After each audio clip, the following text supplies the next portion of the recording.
know they wanna come take my place. I work too hard for it, don't need a replacement. It's my vocation. Now I got rollies all in rotation. Hop on a jet just to take a vacation. Remember the moments was trapped in the basement. Now the hard work is all taking me places. Water all bad like we trapped in the matrix. Bet on myself and go ball out in Vegas. Living a life like I'm rich and I'm famous. Don't see the grind that I know that it came with. I ain't make it this far for myself.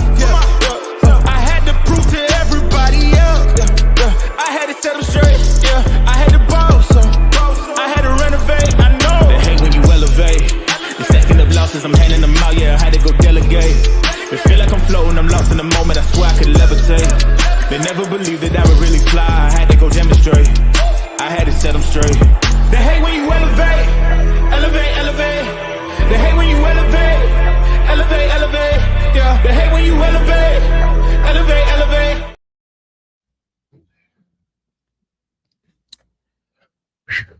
Burn Live, y'all. Marijuanically keeping y'all connected. Hashtagging these red eyes, changing the viewers. I read, keeping underage smoking on social media. Definitely killing myself for your entertainment. Sitting here with friends and family and starting a cannabisation. I appreciate people tuning in. We went live last night after we heard the announcement of our president with the attempted assassination. I probably had one of the worst titles on there, but yet again, I just had to keep it real. I kept it on there. I went live. We went 6.5 hours. I gave you much coverage as I could last night. Different news coverage and outlets. This morning, they have announced a shooter.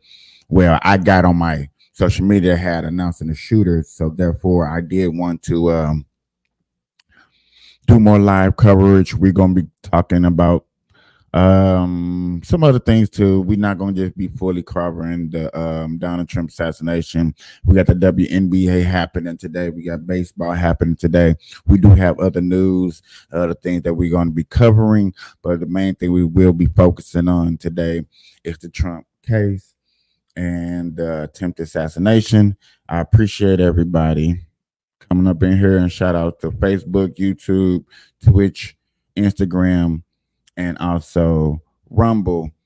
Now, normally, y'all know what I would have up in here, but they were not letting me go live, talking about I need $11. I'm not going to ask nobody for $11 to do that. We just, hey, X Twitter is not going to be live with us today, unfortunately. But other than that, ladies and gentlemen, like I need to start saying and getting used to saying, please get your blunts, dabs, bongs, pipes, anything you need to smoke and get comfortable. Get your I always do this. Get your phone stand for wherever you are. It's gonna be a pretty nice long show. Get comfortable. Put your phone on the charger. Make sure everything is charged. You don't want to miss nothing exclusive live going on tonight's show. Other than that, let's get into it.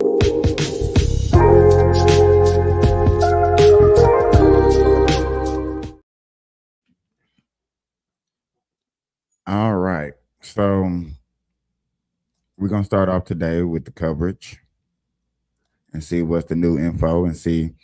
I don't know where we picked up. I did pause it right here because it was the beginning of a segment. So let's get into it, y'all. Previous presidents have also had assassination attempts either while they were in office or as they were on the campaign trail. Former President Theodore Roosevelt was shot while he was seeking re-election in 1912. And like Trump, he was trying to get back into the Oval Office. He was shot on the way to deliver a speech in Milwaukee, which is coincidentally where this year's Republican National Convention will start tomorrow. For more on the historic nature of all this, let's bring in NBC News presidential historian Michael Beschloss. Michael, it's good to see you. We're living right now through history, right? This is a history-making moment, no matter what happens next. Could I first just get your perspective as a historian on what we witnessed last night and how this might shape the nation? We witnessed a horrible event. We've had moments of violence in American history. And at our best, and this is so much in our DNA as Americans, we use an event like this to come together. After John Kennedy's assassination, 1963, Lyndon Johnson went to Congress and said, let us use this moment to put an end to the preaching of hate and evil and violence, and remember that we are one people. If that happens now, we can use this event to make our country better.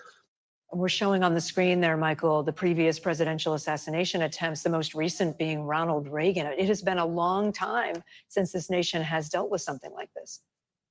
It has, and it doesn't mean it's any less distressing when something like this happens. In Ronald Reagan's case, as you know, that was 90 days after Reagan took office. It nearly killed him. People were so impressed with his grace and bravery. And one thing that happened that year was the two parties in Congress worked together for a lot of legislation. And at least for a brief time, there was an era of good feeling. Would be wonderful if we could have that once again. And from your perspective, how do you think this moment will be remembered and discussed?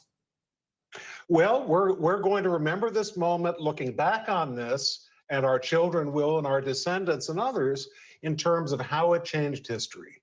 At its worst in American history, violent events caused terrible cataclysms, such as the Civil War. At our best, we use these moments, as horrible as they are, to just sort of, collect ourselves for a minute and say, where have we strayed from the ambitions of our founders to bring this country together, to have a united nation and a united people? That would be a reassertion of the best lessons in American history. We are hearing from both sides of the aisle calls for no more, right? Calls to take the temperature down. House Speaker Mike Johnson was on the Today Show earlier saying on all sides, we have to stop inflaming things. Can you see that happening? I can if we follow history. At our worst, we have instances of violence like this. You mentioned the 4 times that American presidents were assassinated. Yeah. Okay. Not to interrupt them, because you know what I'm saying, yet again, they have the history, they know the time. On the way to deliver a speech in Milwaukee, which is but nothing, for as what I'm understanding, what I have been learning, what I have been picking up, has not happened in this time. You haven't had 2 candidates that had been in office that fought against each other to try to get back into the White House. That's new. So for this assassination, or this assassination attempt, the assassination attempt is a little bit different when you put the speculations of, okay, you have one person that tried to get back in office that nobody liked. You got technically 2 people. This is where I wanted to pause it at. You got 2 people that tried to get back in office. One is in office, he's trying to get reelected. One who was there for 4 years trying to get back. That makes it a tad bit different for us to positioning. You got these guys who assassination attempts and some with successful. Well, they ain't got a one that's successful, but these assassination attempt presidents up here still where someone trying to get back into the office and still succeeded. Andrew Jackson, I know he was a president. All these guys up here was once presidents. And you see the Fords and the Ronald Reagan's, this more our time, and what we mostly hear about today.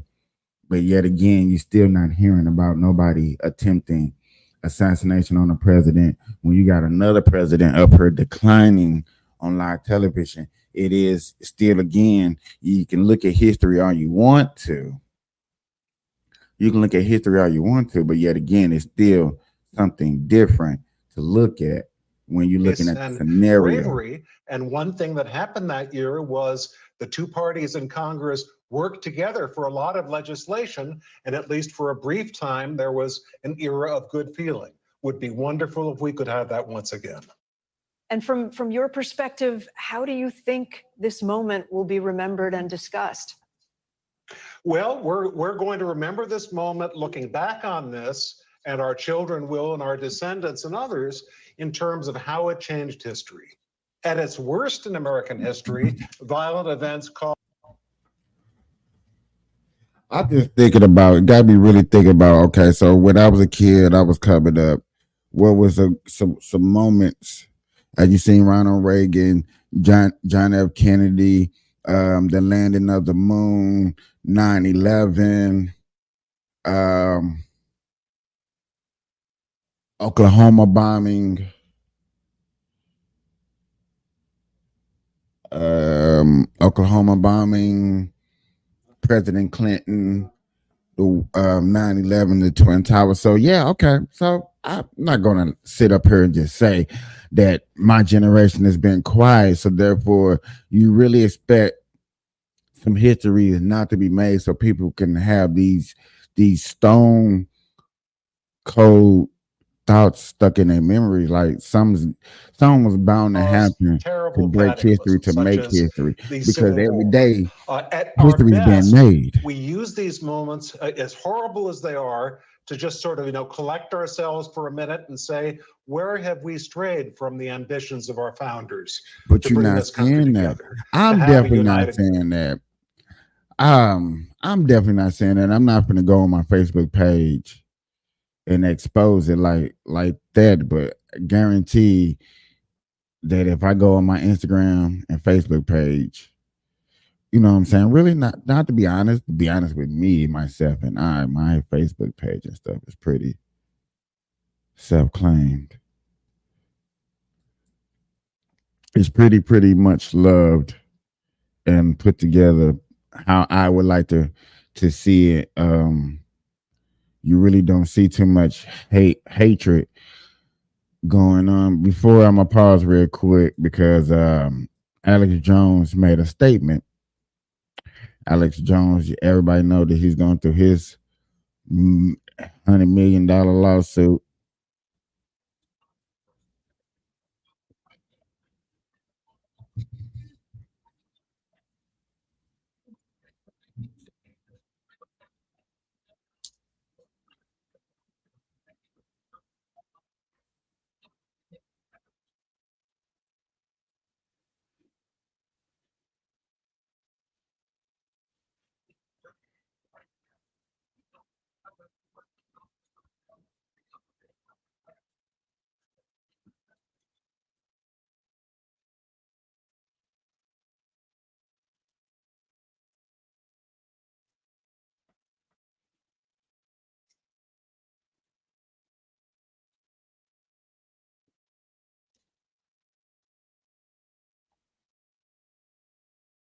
What he said, power outages.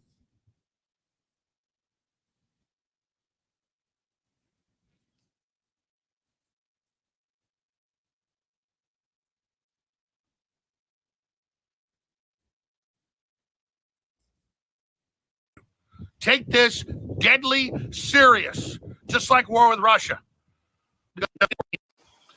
Listen to me very carefully. I have told you for months on air they're going to try to kill Trump. And when they try to kill Trump, they're going to go after everybody else that is his top supporters. And they also will try to kill Biden and blame it on a Trump supporter. That's coming next. Make no mistake, the same deep state that's behind Biden, that's trying to make him step down, was behind this today. They're now reporting it was an Antifa shooter who's now been killed. How convenient is that the supposed shooter has been killed?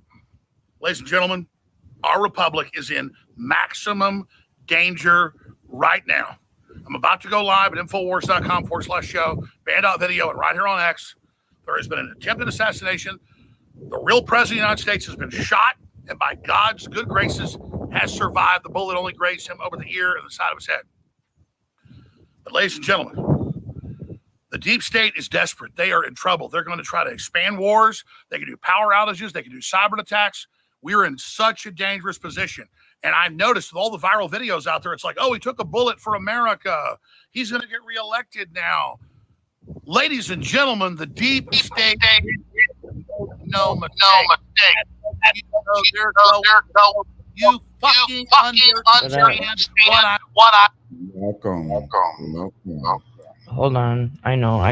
I'll mute it for a sec. Oh, I can't. Hold on. I gotta get my. Yeah, I can. Hold on. What's up, Smack?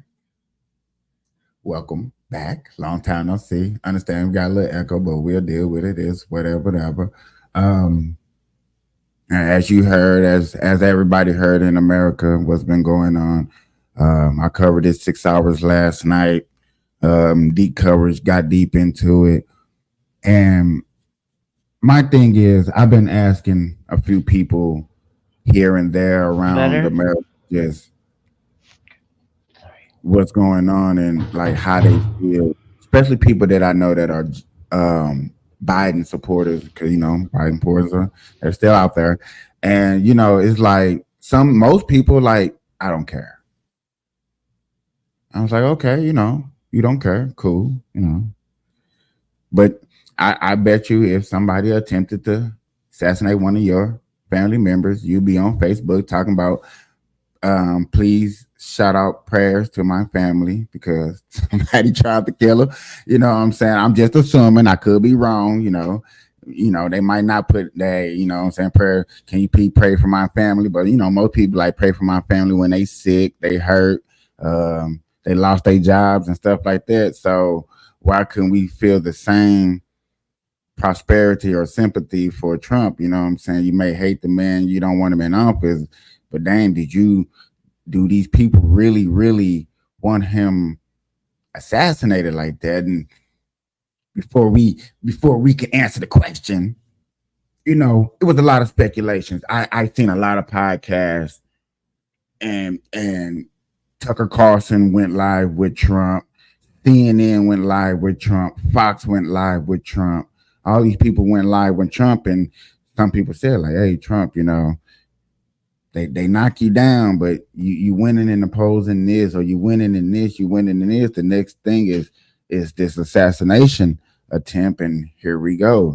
Now we're technically at it. We're at the point to where it has happened, and I don't know. You know what I'm saying? I've been smack. I'm glad you're on here because you can vouch for how Mm. long I've been covering this politics stuff. You know what I'm saying? When Burn Live started, we were strictly marijuana, Yeah. and it took an election to really hit me, and I seen it for what it was. People thought I was crazy and nuts, and whatever. That's a different story. But yet again, They didn't want to a lot of listen. things, a lot of things that I have said and was talking back then has either happened or is taking place. And I'm steady, and thank God I'm here. I made it to this Right. point to where I'm like, look at her.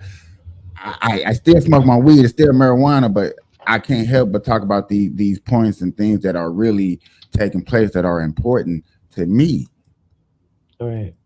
And only thing I'm just saying is like, okay, it happened.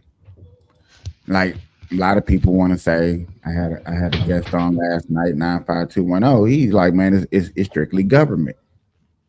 It's government. I had my co-host, K Man, that government. Like, man, don't y'all ever think that it could be a little cult, a little guy somewhere that really hates Trump? Like, man, I don't like you at all, and you're just getting better and better and cleaner. And not to jump to conclusions because yet again, just the name pop, we don't know who this person is. Hey, we got to stop you. I even made the scenario last night. I'm like, you know how easy it is to go talk to a little bowling league.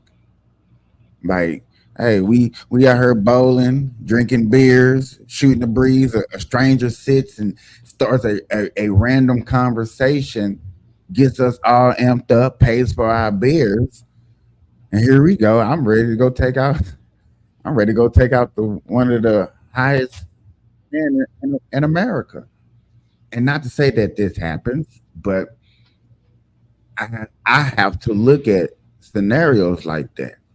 And like people say, "Oh man, it was a professional, it was the government." I was like, "Well, it was professional. If I'm worth trillions of dollars and I go pay a person $1 million to go do a job, he better go do a job. Like I shouldn't be seeing this picture right here. There's no way I'm finna go to a Trump rally and send warning shots. Mm-mm. Like I'm really trying to think logically. I'm trying to think maybe a little bit outside the box, inside the box. Maybe I'm tripping, maybe I'm going a little overboard. But I'm just looking and like, man, you're gonna really try to tell Trump himself, I'm not gonna take you out. I'm sending you little warning shots. These are what we're gonna call warning shots to warn you, let you know, hey, we're serious. Like that's gonna thinks in their right mind, like that's gonna stop Trump. That would have stopped the average Joe. Me and you up there, we giving our speeches. Hey, God bless America. Pew! Oh man, he's serious. Okay, I'm out. Okay. You won. You won. I learned my lesson that day. Kids. Mwah, mwah, mwah, mwah. I I'm understood not the going assignment. we Ooh, effed around. We went to that level 9 and we found out it was the 4 months left. They're serious. Stop running. Okay. It's hard for me to fathom that. And I do understand that it can happen. You know, mm-hmm. I can take out an innocent bystander over taking you out, grazing you in the ear. I mean, look, the picture's up there for people to see. Ear.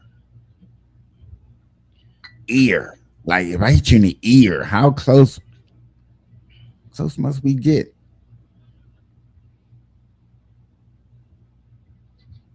Why was he Oh, unprotected? I seen the tweets or the X or whatever they want to call it on X. It was planned by Trump. Trump did it to himself. Wow. Wow. I was, that So one do right stuff there. I like was just that to us for attention like that? attention just to win an election. I can think of better ways to do it than I mean, don't hit me, just nip me. you ain't gotta mess all this up. You know, You can we figure got something shoulders, out. fingertips. You Toes. know, I don't know. Mm-mm. now they're gonna be saying I'm deaf. I can't hear. Oh, Trump, you got graves in the ear. Are you sure that you're listening? Can Okay, yeah, like, are yeah. you gonna be able to hear Can the you hear? questions? Can you hear Putin when he's attacking Ukraine? Do you hear that? Like I'm sorry, Was that a bomb or a siren? Mm. but let's get back deep into this coverage. I'm glad you came aboard. I think this was one of those special moments where I was just looking for my families and friends to really show their faces in a time like this, to really give out their opinions and points and where they come from and what they see and what's going on. You know what I'm saying? I do understand that. I'm all for Trump, so this is all crazy to me. So I prefer him over anybody. So I don't know. What does that make me?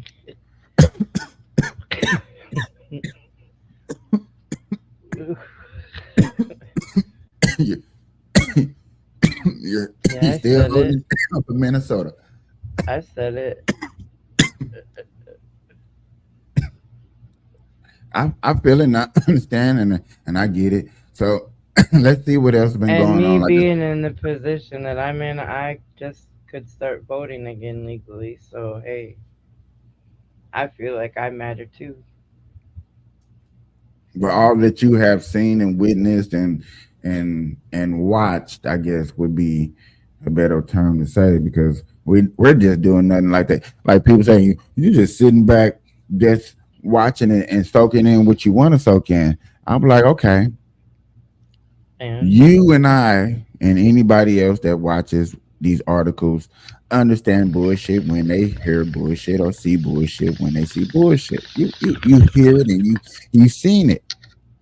So to you know put Trump aside real quick, and to go back, you know, to we can go back to say, like, look, Joe Biden was quiet as hell.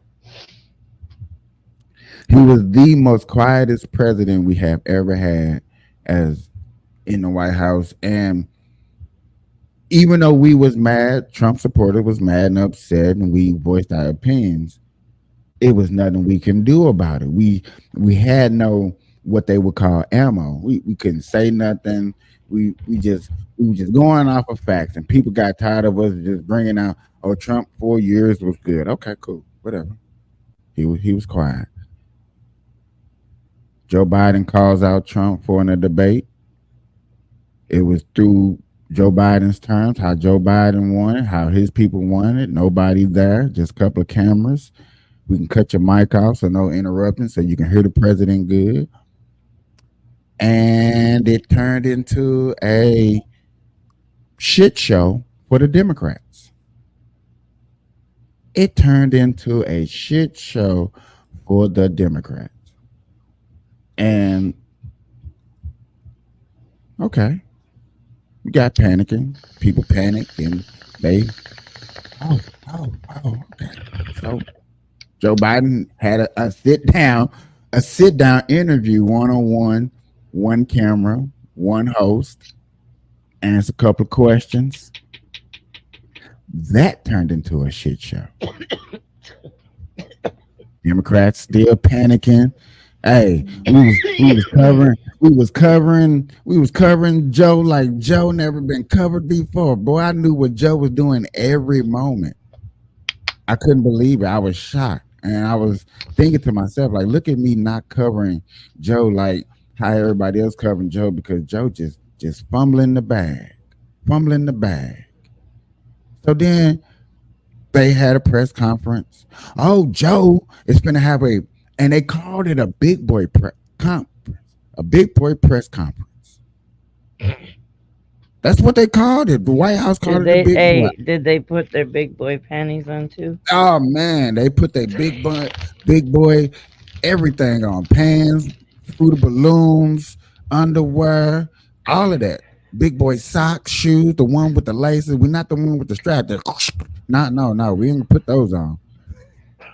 We go put the one with the laces. You know what I'm saying? We gonna show shoelaces, huh? We go do real good in front of the press. What it was it? 19 press. He answered.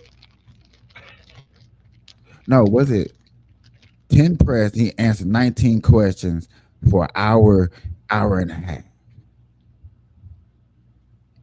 And before that, he called the Ukraine President Putin. He messed up on that little press conference before the big boy meeting. And right in the beginning of the big boy meeting, he called his vice president Trump, like shit show after shit show after shit show.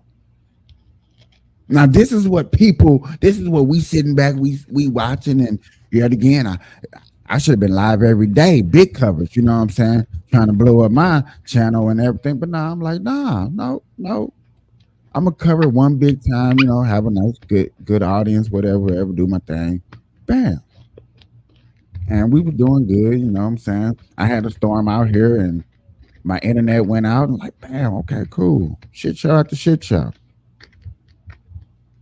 The View even went on early morning. You know how everybody loves The View. We all love Whoopi. we love Whoopi. We even watch Color Purple. You know what I'm saying? I turned purple in the face when I heard them say they need to stop covering Joe Biden as much as they covering Joe Biden. They're smearing Joe Biden. I was like, wow, what? Am I hearing this correctly? I'm like, okay, I'm hearing this correctly. This is what they're saying. Y'all want the attention to stop being out there on Joe. Joe just shit show after shit show after shit show. So how are we gonna stop? We need to start talking about Trump again. And then this happens. Like, I bet you ain't talking about Joe now. No more Joe. I seen Joe last night. Yes, Joe came out, made a press conference. Look, we steady talking about Joe's. Look, I don't know if I'm the devil's advocate, because every time somebody do something, I'm always playing the other victim. You know what I'm saying? The YSL case, the Young Thugger case. I don't know too many people know what's going on about that, but I've been covering that a little bit. With Young Thugger going to jail for racketeering, a RICO case of his lyrics. Um, he put in a rap lyrics that might match a murder case that went on that he set up and he runs, and that's what's going on, and that's Dang, handled I by didn't know Amy that. Wallace. Yeah. And see, Whoa. people don't see the patterns that I see. I was like, okay, that's going on. But that case is also linked to Trump case because Trump is also got the same prosecutors with same the defenders as Young Thugger's case against Fannie. And Fannie, here again, Fannie Wallace. If y'all don't know who Fannie Wallace is, y'all know who Fannie Wallace is. Stop playing. She the one that went after Trump. She got the mug shot of Trump in Atlanta. Yeah, she got the mug shot. There you go. I know it's ringing people bells now. She got the mug shot. That's Donald J. Trump in Atlanta. They was 8 times thumping, cheering, go Trump, Trump, Trump, Trump. He locked up. So what? Yeah, that's her. The same person that the prosecution was somebody she was sleep spinning and bending. Y'all know I like to use that word, spinning and bending. They was sleeping in yeah. You know what I'm saying? So he got dropped off the case. That went down a shit show. But yet again, this is all going on. But this right now is what's going on with this attempted assassination where Trump is taking over everything and everybody wants to see. And the name, what's his name? What's the dude's name? Hold on. What's his name?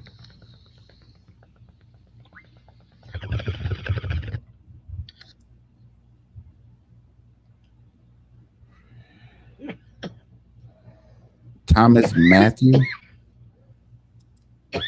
Excuse me. Thomas Matthew. Hold on, I'm gonna show y'all. I'm gonna show everybody what was sent to me. Let me pull it up.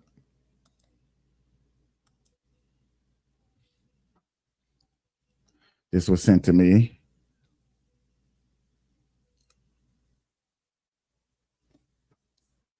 Young. Now, I don't know if just a person. I don't know. This is just somebody sent to me. So I don't know. Right, right. It But I couldn't. It do know. could be. It couldn't be. But Yeah, it could be the wrong person or whatever, whatever. I don't know. What I do know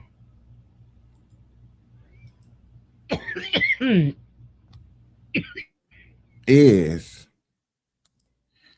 just by the picture, just by the looking. I'm not. This is just my hypothesis.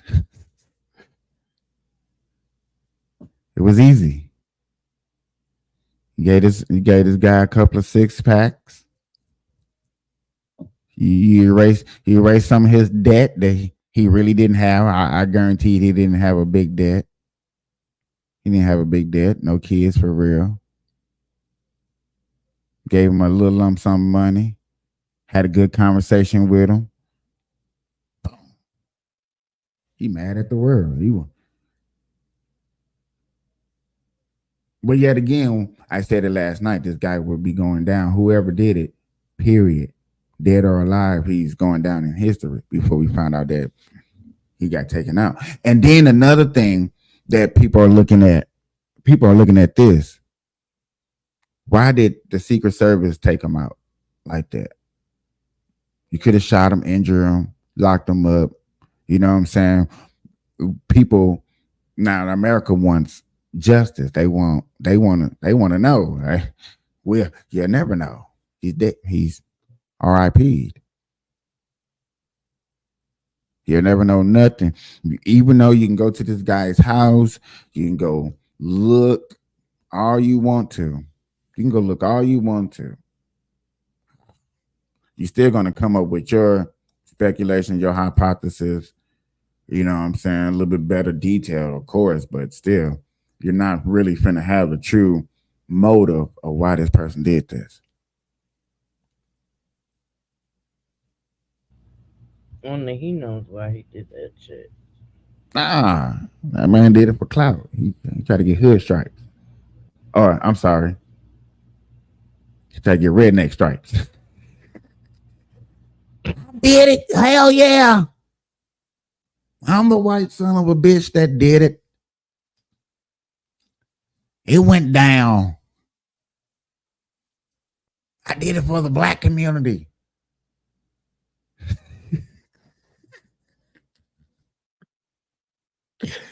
I'm sorry. I should have waited. I'm sorry. I'm sorry.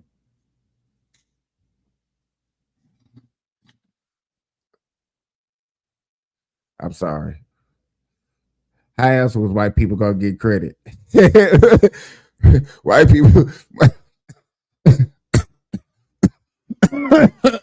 white people wanted hood credit for a long time. They want to be part of the streets.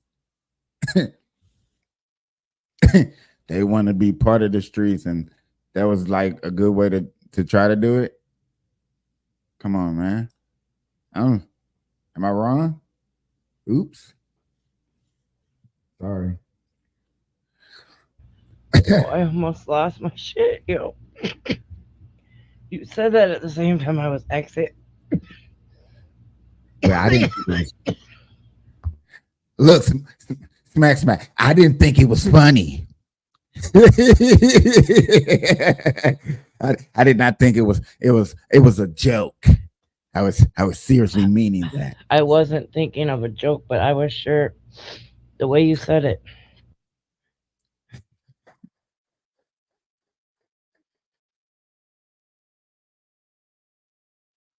Hey, I'm just saying, y'all. This is the Bird Live show. Uh, I'm not trying to just really just jump into no conclusions or hypotheses or stuff like that, but I can't help but do it because yet again, this is all what has been on national television, mainstream media. You've seen it. For some of us, you my channel, we watched it live on my channel. We watched the debate live on my channel.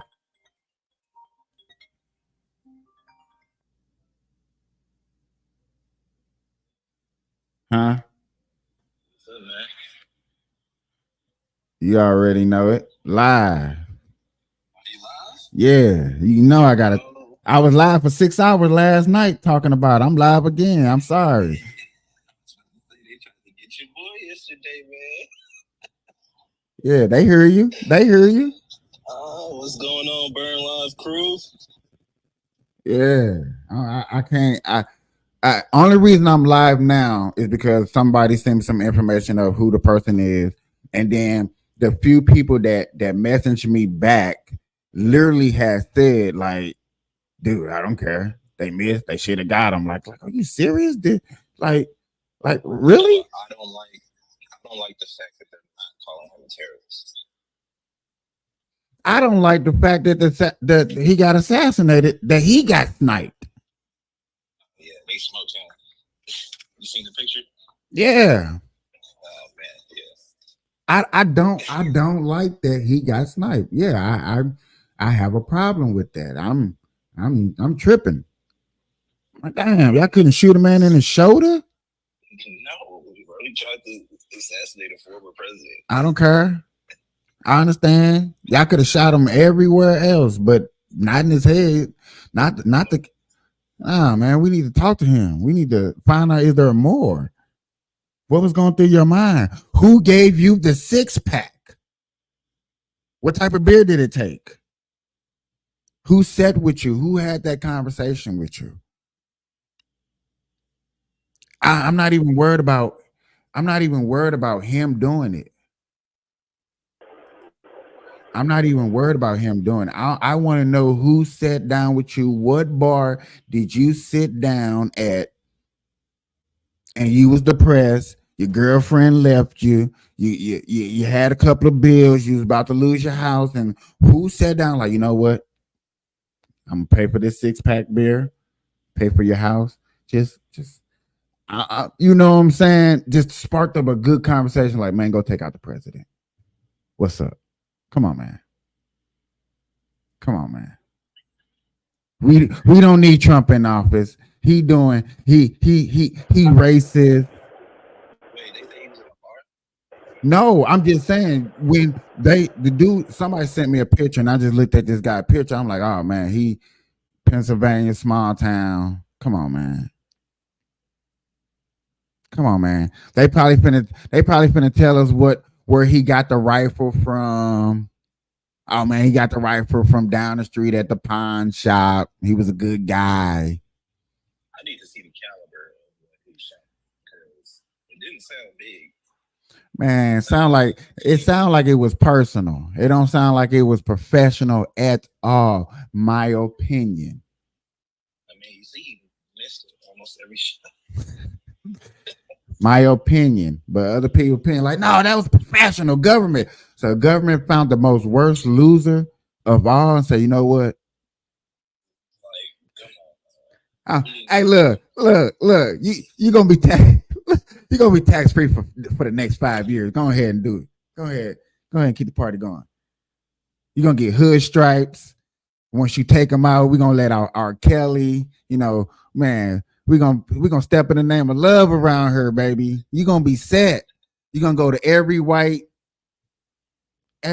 convention that you want to go to, man. You got front row passes, buddy.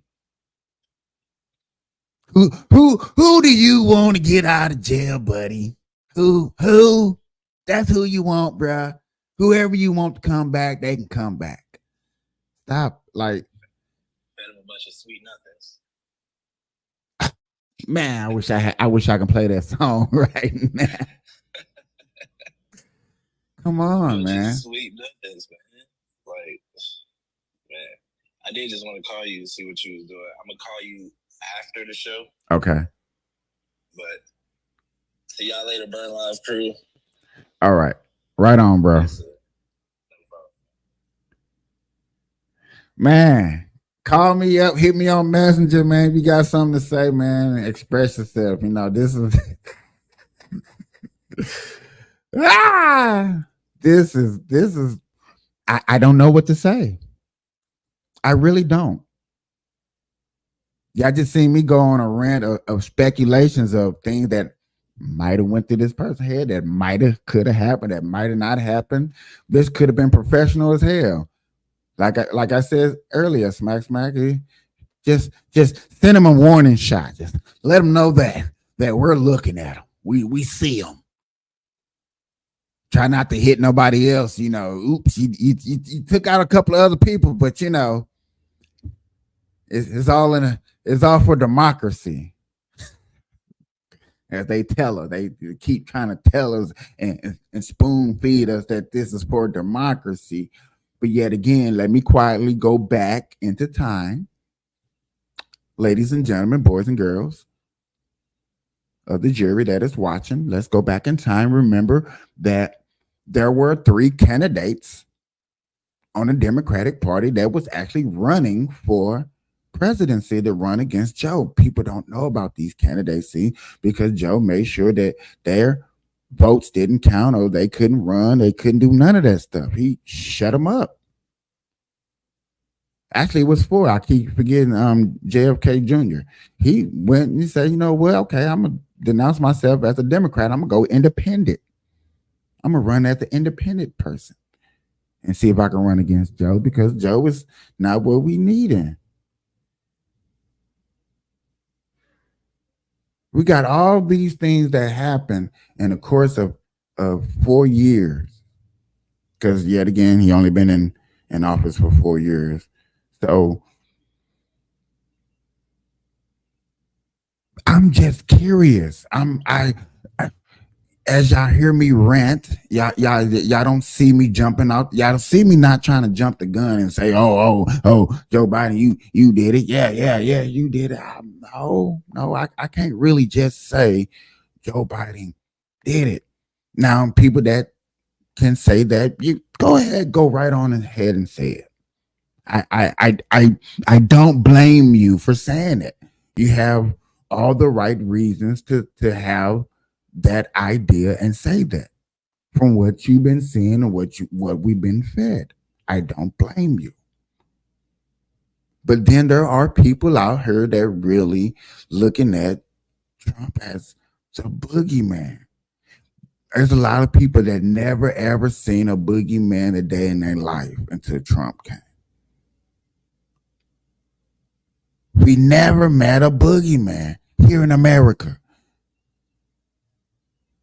until Trump came. Okay.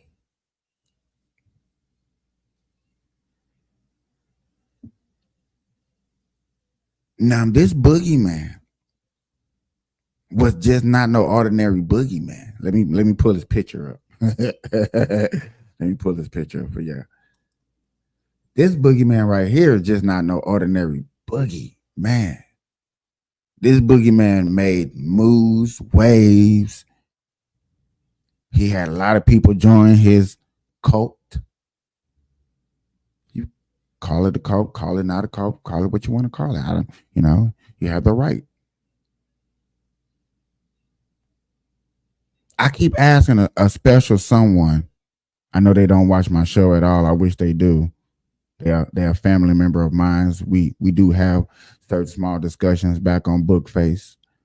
I really, really, really, and I'm begging, and I should have put this on my personal Facebook page. I'm really begging them to come on here and explain to me and like I posted to them, shut me up, put me in my place, and explain to me why Joe Biden a better candidate.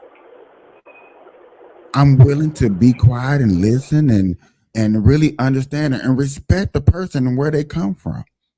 I may have my videos and what's up?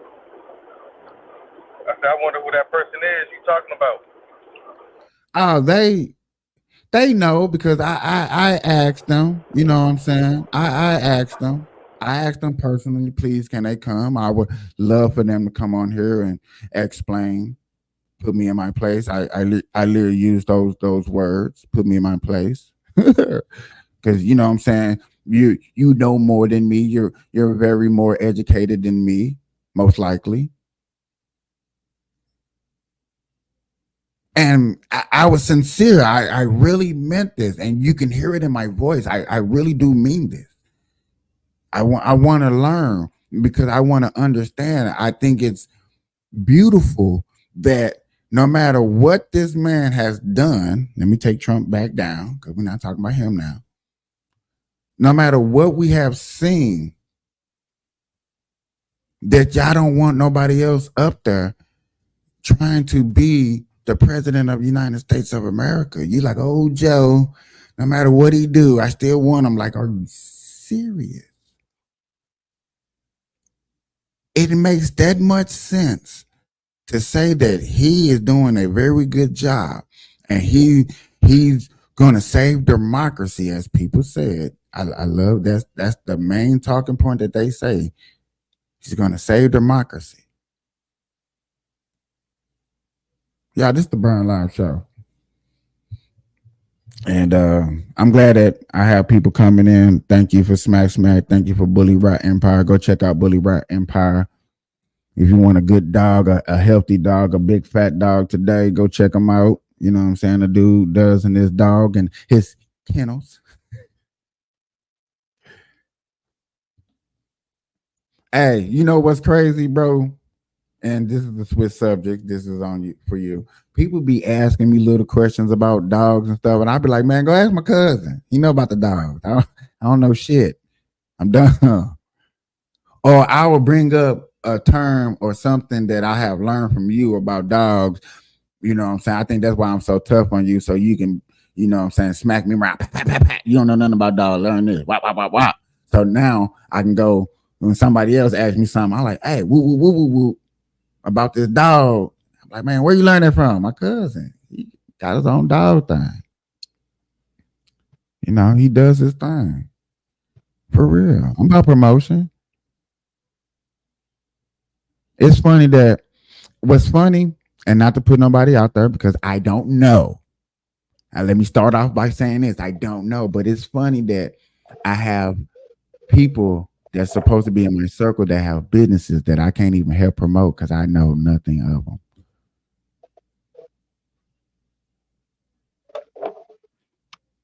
There's a lot of y'all out there that I supposedly know of, and we have history, as they say, together.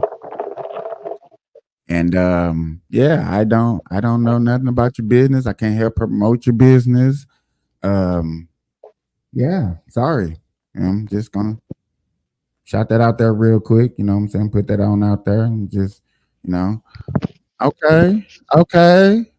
The sky blue shirt team. Is that what I just seen? What was that? The sky blue shirt? What, girl, you put on sky blue, so I put on sky blue. We just wearing the blue. It's hot. We trying to keep cool. I'm freezing in here. Ladies and gentlemen, we are an hour into this. We're 55 minutes. We're an hour into this. I'm so sorry that I couldn't be on X where my main live streamers are at. Hey, I'm telling you on X, I be popping. But you know what I'm saying? Whatever. I am definitely going to get back into this news, get deeper, you know. Yeah, everybody fire up something. Everybody fire up something. I know it's a lot to take in. Nation and a united people. That would be a reassertion of the best lessons in American history. We are hearing from both sides of the aisle calls for no more, right? Calls to take the temperature down. You know House what? Speaker I Mike think I Johnson have was to on the put this Today on Show my earlier regular saying Facebook on all page. sides, we have to stop inflaming things. Can you see that happening? I can if we follow history. You know, at our worst, we have instances of violence like this. I You will be going mentioned the live 4 Monday, times ladies that and American gentlemen. presidents were assassinated. Doing the Gerald ROC, Ford was nearly RNC, killed I'm sorry. twice, and of course Ronald Reagan. This has happened in history. What really remains for all of us, the test for all of us, is how we react to this. If this makes everyone angrier and causes the division in this country to become greater, that follows the worst lessons in American You don't history. back If up we follow on the the best camera. ones, we Yeah, could there you make go. this a moment that improves our country. Michael Yeah, Beschloss, it's yeah, always yeah, nice to have your yeah. perspective on a day like Yeah, this. back him There up hasn't some. really been a Thank day you, like Dave. this in a long He time. will. Thank you. That's the key point that I like to bring up for everybody to really make sure that you understand. This have not happened in a very, very long time. I remember we was sorry to say this, but I remember we was joking about shoot. Obama still made it. He ain't got assassinated. He gonna get assassinated. He black. Forgot we wasn't even tripping off his name. Had a sign like, "Who gonna assassinate a Muslim?" And offer you gotta have you gotta have balls to do that. No, they ain't gonna get him. They ain't gonna get him. But I'm gonna go deeper down this rabbit hole for y'all if y'all not paying attention to what I be seeing and what somebody else brought up last night. If you watched if you caught the show last night, 95210 said that Trump in his eyes is very Christianized. And it seemed like this Christianity is the only group that get picked on, pushed around, bullied, and all this stuff. You know what I'm saying? You can talk bad about a Christian. You can't talk bad about a Jew. Can't talk bad about a Muslim. Can't talk bad about a Chinese faith, a Catholic. But Christians, oh man, you can just step on them. Their lives don't matter. I think we need to bring out the shirts. Christian lives matter. But then if you listen to the media, and then I had to pause it, I'm sorry. Because if you listen to the media, the news, they're gonna say white Christian nationalist.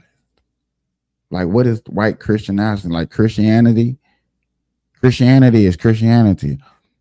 If I'm not mistaken, my family went to church on Christianity, Baptist, Bishop, Saint, Bishop. Y'all know how the black churches is. They add everybody name that they can, but yet again, they still gonna read from the Bible.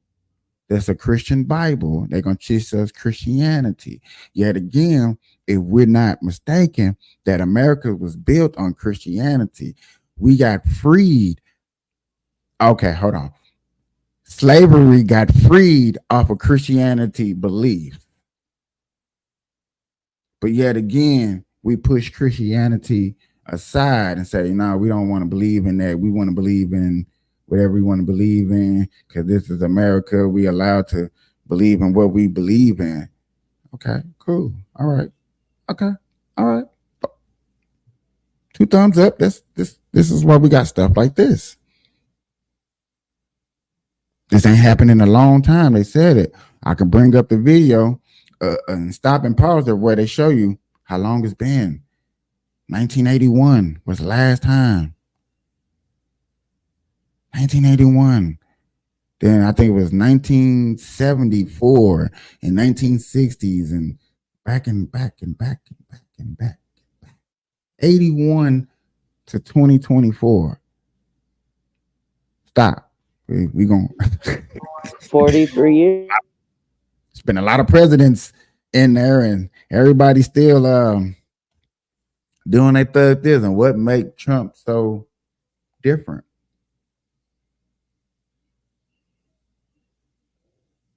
What makes him different? What makes him stand out?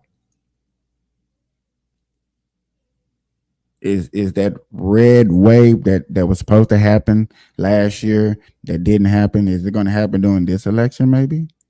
Was he really that bad though? I mean,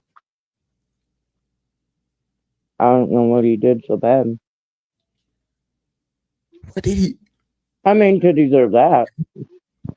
This lady, I can remember this lady because it didn't happen that long ago. This lady argued with me on a bus stop. She told me that one of the main bad things that he did do was lock a lot of kids up in concentration camps in ATL and Texas and stuff during his administration. I was like, well, them same kids that was locked up during the Obama administration that was still locked up during the Trump administration mostly got sent back to their homes. And she was like, but it was a lot of kid trafficking. Yes, again, do you really think that we have the funds and the space to take care of a bunch of kids? That we can't even adopt the kids that are here? We think we can adopt a kid that we don't even know how to speak their language? But yet again, we're sitting here on a bus stop, and you didn't even attempt to go down there and try to adopt none of those kids, did you? I don't think he did. I don't think he did. I don't think she did. So I was like, tell me something he really, really did that. I don't know. But yet again, this ain't happened since 1981. Like my parents was in their prime.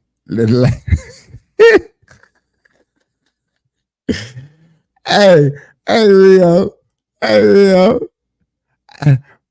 Our parents was in their prime. My mom was 17. Right. We 81.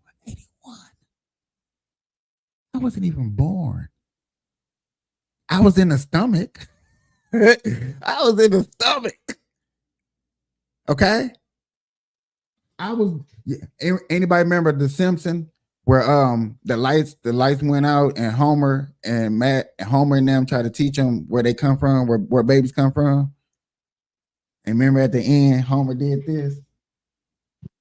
Mm-hmm. Yeah, that was me in 81. I'm swimming around the stomach. I came out baby, a couple days ago. Back in the days, I was just in the stomach. Last time somebody got straight shot at, like really shot at. President. Like, stop playing. People want to look at that riots that's been going on. Okay, riots. We talking about presidents straight getting looked at, getting finagled. Get back into this. I'm sorry. Thank you for being Yes. with us. Stay with us, all of you. Our special coverage on NBC News Now and MSNBC continues right now.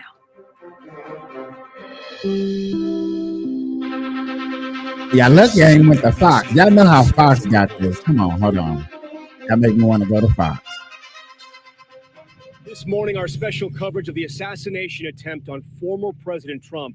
I'm Tom Yamas in Butler, Pennsylvania, where a That make me gunman want to go to shot Fox, but I former ain't. President I'm Trump at a gonna let us campaign ride. rally last night. It happened just behind me underneath that American flag. And I'm Kate Snow at NBC News headquarters in New York. The 45th president of the United States injured but alive. 3 other supporters hit, 1 killed, 2 hospitalized. The shooter taken down, and the investigation well underway. We want to pause and show you what happened last night in full. If you want to really see something that said, take a look at what happened. Move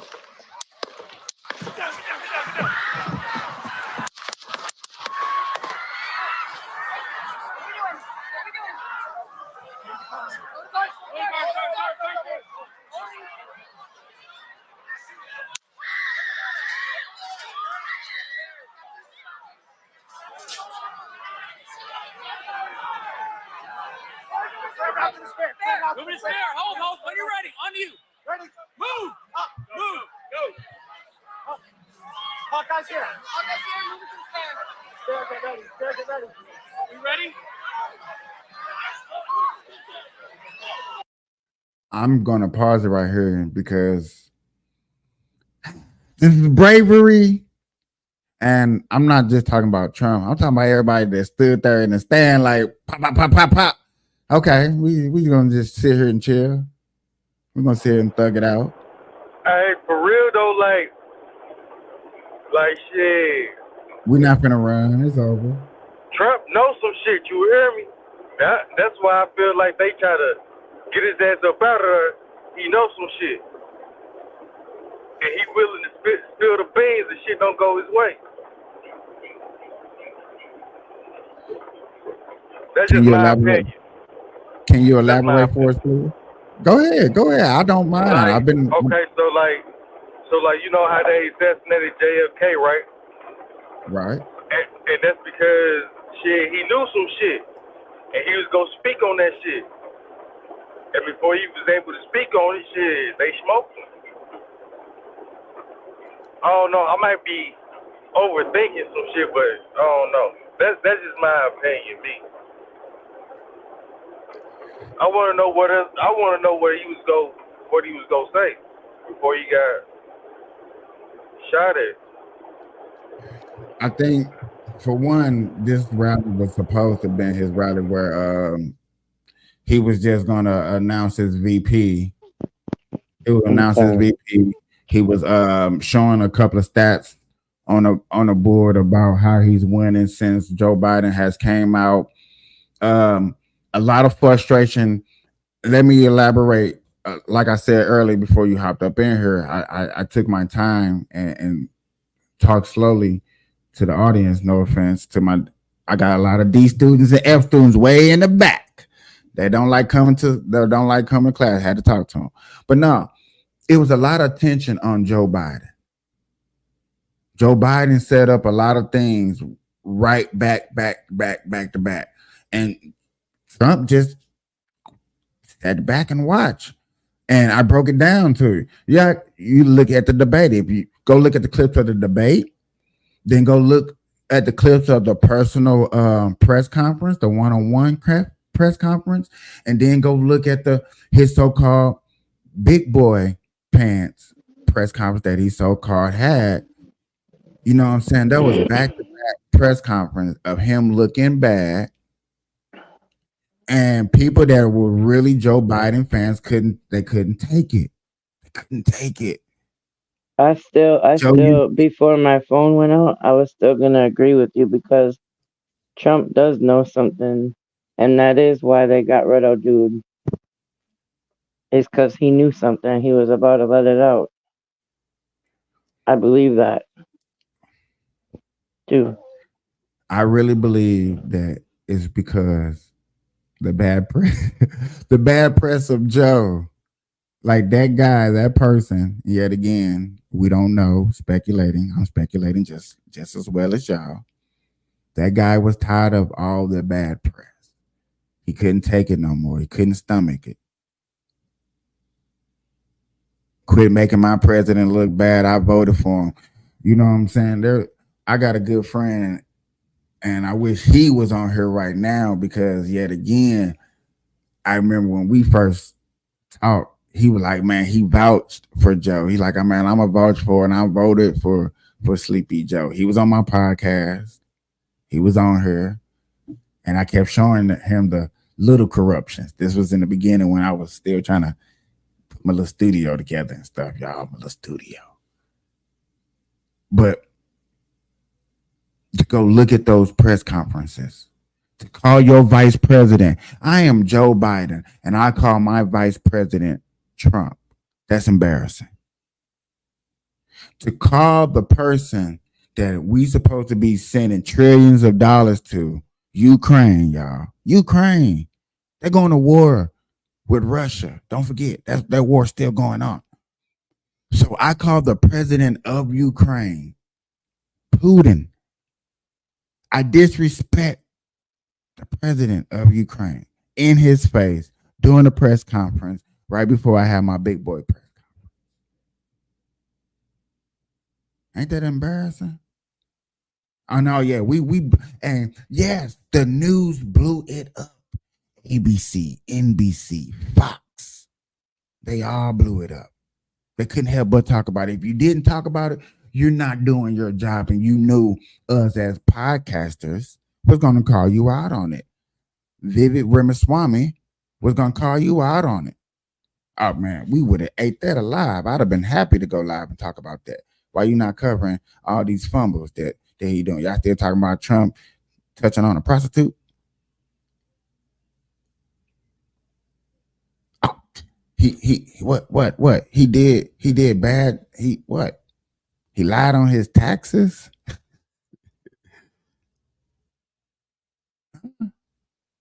What he asked for 417,000 extra more votes. What? That's it. He was asking for it. And he wanted people to go out there and really look for it, actually do some detective working, not get phone calls. Quit. No, I don't want you to get a phone call and tell me what somebody tell. I want you to go out there and go get it. And so somebody recorded him saying that. What? That's it. These are the allegations. Oh, y'all hit me with a $4 million because I said somebody was ugly. So I'm not allowed to call somebody ugly. Oh, okay. Now these are things that this guy did. That's up here. I just named off things that he did. That he's speculation, and a lot of people that don't remember, that don't care, that still want him locked up. You still got to remember this in the back of your mind. Every case that he's getting accused of are misdemeanors or misdemeanor cases turned into felony cases. That normally doesn't happen in the history of the United States of America. Normally, felony cases get turned down to misdemeanors. That's normally how the process goes. A lot of lawyers talk about that. I sat back and watched a lot of lawyer cases. That's why I'm able to say that. And you have people on here agreeing with me. Like that's how it normally goes. I ain't did this much talking on my podcast in a long time. Normally I would have been playing, we've been playing videos I did this much talking in a very long time because I want my audience and I want people to watch this to really see and look and try to understand and decipher for your own self what is going on. And if you the people that I don't care, I get it. You don't care. Your life is too busy to understand what's going on before you. You don't care about your neighborhood, just to simply your neighborhood and your fellow beings and your kids' future. A lot of people, that's not gonna start hitting them dearly and truly until they become grandparents. Then they be like, oh man, the future. And because you're looking at the future.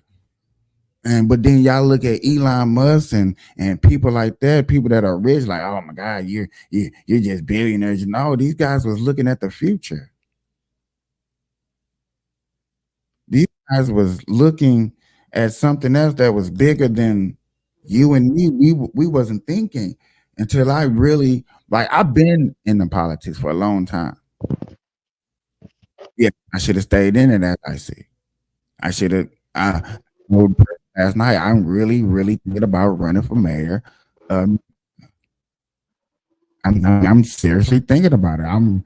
I'm every day I look up these laws. I'm like, damn, this is just easy to fight against. If you're a mayor, I know there's some way you can change some of these laws.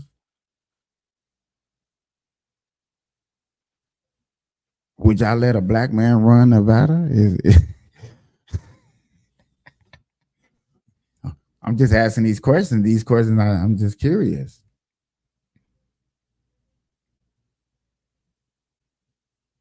Do we really want lobbyists or tech companies, as they're called today? Do you want lobbyists and tech companies running your city? Do you want your kids being indoctrinated in school over flags that they should be proud of when there's other flags that confuses them? These are things that I want to run off on. Are we going to steady be paying taxes over dumb taxes? I'm going to say it, dumb taxes. That's the first thing that I'm going to stop, is make sure that my people of my town that I run in stop paying dumb ass taxes. If we're not going to get results for what you're paying taxes on, the streets, education, protection, if these things are not looking like they're going in the right direction in your area, in your community, we're stopping the funds and we're going to get it straight. We're going to put in a new chief if we got to. We're going to go look at these personal cases one by one. Hey, why is this? Why is this person feeling racial profile? If this is the case, why is you bullying? Yes, we're gonna make it a lot more easier access for these cop cam that are public announced to be released. Release it. I'm not gonna sit up here and make it hard. And then you got a bunch of people that's mad at me, come to threaten me, want to find my mama, find my cousins, find my peoples, and find... No. If you're a police officer, we hold you to the highest thing. You do something wrong, you caught on one of these cameras, and we're gonna, yes, it's over. It's a wrap. No, don't go resigning. Don't go resigning, because you're still going to be held accountable in a court of law. And whatever happens, happens. Yeah. I think we need one of those tough black bunnies up in this motherfucker, hopping around and stumping on shit. Really taking care of business, standing on business. Making sure that the poor ain't the poor no more, unless the poor want to stay poor, which, people, that's going to happen. But as long as I take care of those who are trying, we are trying out here. I can't sit up here and say that people don't run into opportunities and somebody like, hey man, he was a bad person, just jump to conclusions. Hey man, he did this. He said this. He rubbed me the wrong way, so we're not going to hire him. No, we're not going to let that ride either. There are small little things we just not going to stand for as people. Give people opportunities. Now, Where I still stand on is felonies and getting these federal jobs. I believe, and hear me out, ladies and gentlemen, and I wish y'all can weigh in on this and correct me if I'm wrong. If you got a felony case and you're trying to go get a felony job, and you have all the procedures and stuff, I believe that there should be a process, a way to dropping your case down to a misdemeanor so you can get that job. Because no, I don't think we should hire felonies in federal positions. No, I think that we should be able to drop your felony cases down to misdemeanors to get you in, especially if somebody's going to open the door for you. Oh man, I like your hard work. I like how you're doing. I think you're doing a good job. You're working good. Don't, this is a federal job. I think you know what I'm saying? Yeah. I think you should be able to go to the judge, whoever gave you that case, and hey, you and take that case, take that judge and like, look, this is what I'm trying to do. This is where I'm trying to go. Got these guys, got my back. Need you to drop that felony, please. So I can better my career, better my life. I think that's what needs to happen. I think that should happen. I think that ought to happen. These are things that I would personally run on if I was mayor. I would run on these principles. Trust me. And this probably happened to me. Man, he's running on too many principles. He's doing no. He's really for the people. Yes, I'm really for the people. I'm a person. I'm human. I think 95210 said, man, they're gonna hit you with a bag. I'm like, what? I'm like, what bag? They're gonna hit me with $100 million, y'all. They're gonna hit me with $100 million. They're gonna hit me with $100 million. Hey man, I'm gonna give you $100 million. Shut up. Stop talking that. What? You know what? I told her, and I stand on it. You're not gonna lie to me and say you're gonna give me $100 million. I know you got the bands to do that, but you're not gonna sit up here and lie, man. I'm gonna give you $100 million, man. Stop talking that good mess. You're persuading the people to agree with you. They're not gonna hear that shit. I'm not gonna take that shit. You're not gonna hand me this phone. Here, take this phone. Take this bank account. You see $100 million, that's spending how you want. Okay, bullshit. I seen this. Like, that's what they're gonna try to do to me. They're gonna give me an account with it that they can still control. So when I try to take all the money out of this asset, oh no, you can only withdraw so much. Okay.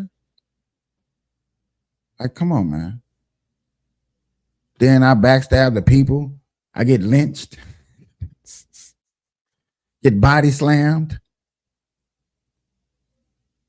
I get Charleston White.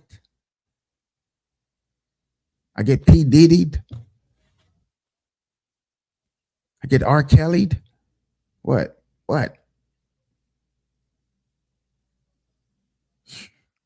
Or I get Bully Route Empired.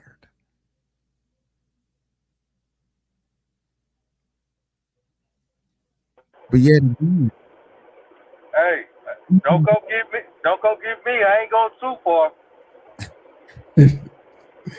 but yet again, the thing is, you went down this road and you made your mistakes. True indeed. You made mistakes or whatever mistakes you have made.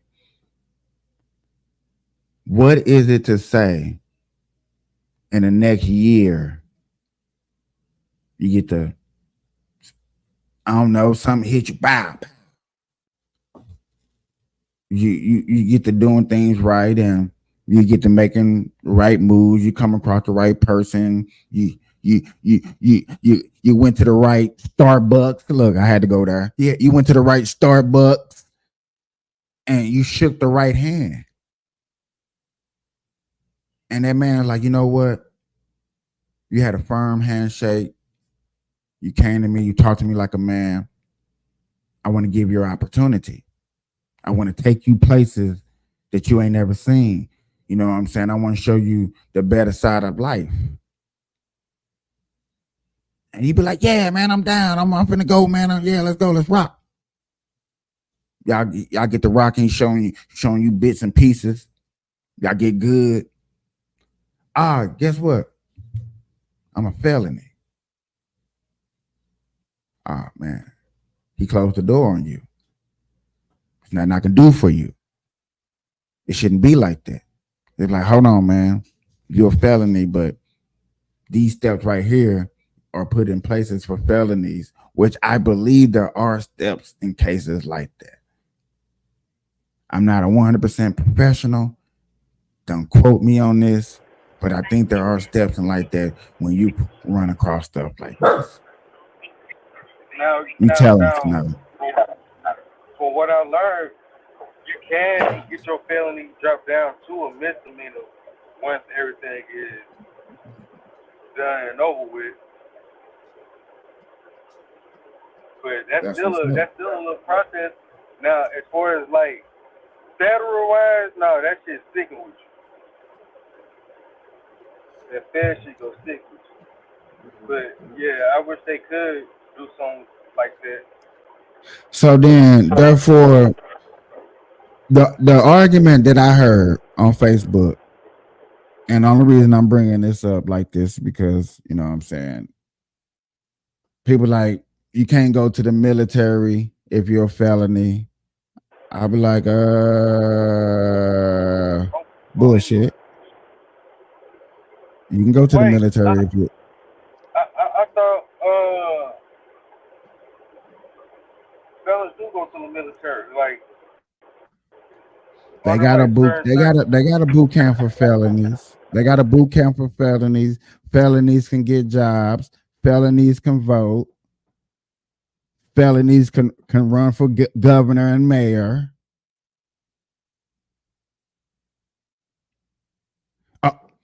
Mayor Dalton, she's a felony. She got felonies. She still became mayor. She's black. She's a woman. What? Huh?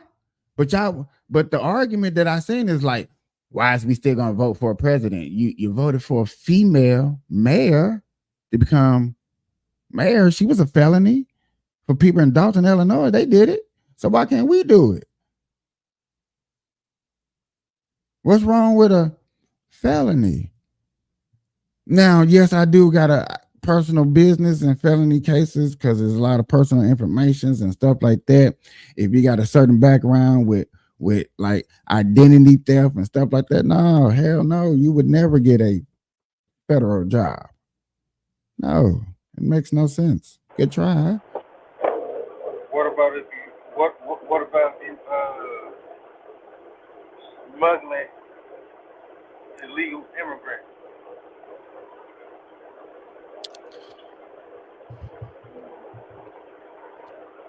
See, my case for that is simple. I didn't smuggle illegal immigrants. I did it when the border was open. I was just trying to help the United States of America grow. I was brainwashed during the Biden administration. Oh man, I would have spoon-fed. I would have spoon-fed them the Biden administration. No, I was trying to fight for my country. I was being patriotic. None of that. I was being patriotic, baby. I was doing my duty. Stop playing. There's no way that I would be getting a no. You know how big that border is open? You see how many of these people? Dog, you can't help me that I was being a Uber outside of being an Uber because I didn't want to work for Uber. Stop playing with me. These people were trying to go somewhere. I was just trying to help them along. Yeah, they caught up in the Biden hype. I don't care. That still ain't got nothing to do with me speaking English directly to you. And you know this makes absolutely sense because it's on the news every day. Stop playing with me. Is there or is there not the border open? If we're not letting people over. So are they not citizens? And see, that's been my argument. Are they not citizens? I'm thinking these people are citizens. How am I? No, bro. Y'all can put illegal alien down on this paper all you want to. And my eyes, these are citizens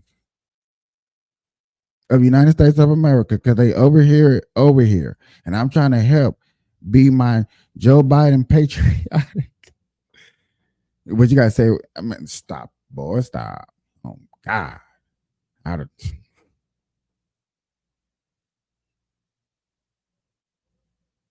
I'm not working with no Colombians. I'm not working with none of them people. This money right here, this come from Wendy's and Burger King and stop playing. Nigga, I got a whole kid and a daughter. You think I can't save this money? They gotta go to college. Who gonna pay for that? You think I want them with that big ass tax? Cause Joe Biden ain't gonna be in office getting this tax cut when my kids get in college. Sorry, Joe Biden is not gonna be around. Just saying. So I gotta save my money. Right. Ladies and gentlemen, I know. I ain't never talked for a whole hour and a half. Let's get back into this deep coverage. Matter of fact, I am going to make sure I find some live news because this is what everybody's talking about. You work today? I want to go to Fox, but I just do not like how Fox is covering it. I'm not gonna lie to you. How Fox covering it looks so low budget. It looks so passionate.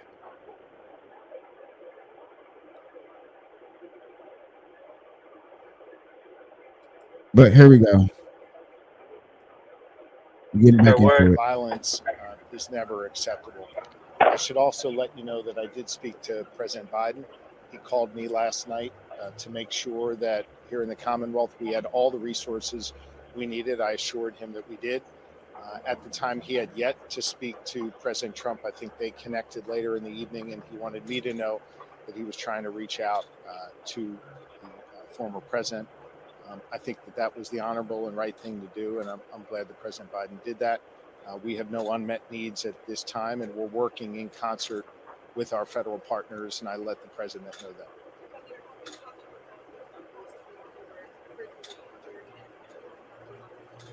I spoke to the family of one of them, and the other left a detailed message, and I'm not going to get into their status. That'll be shared by the Pennsylvania State Police and or the family later today.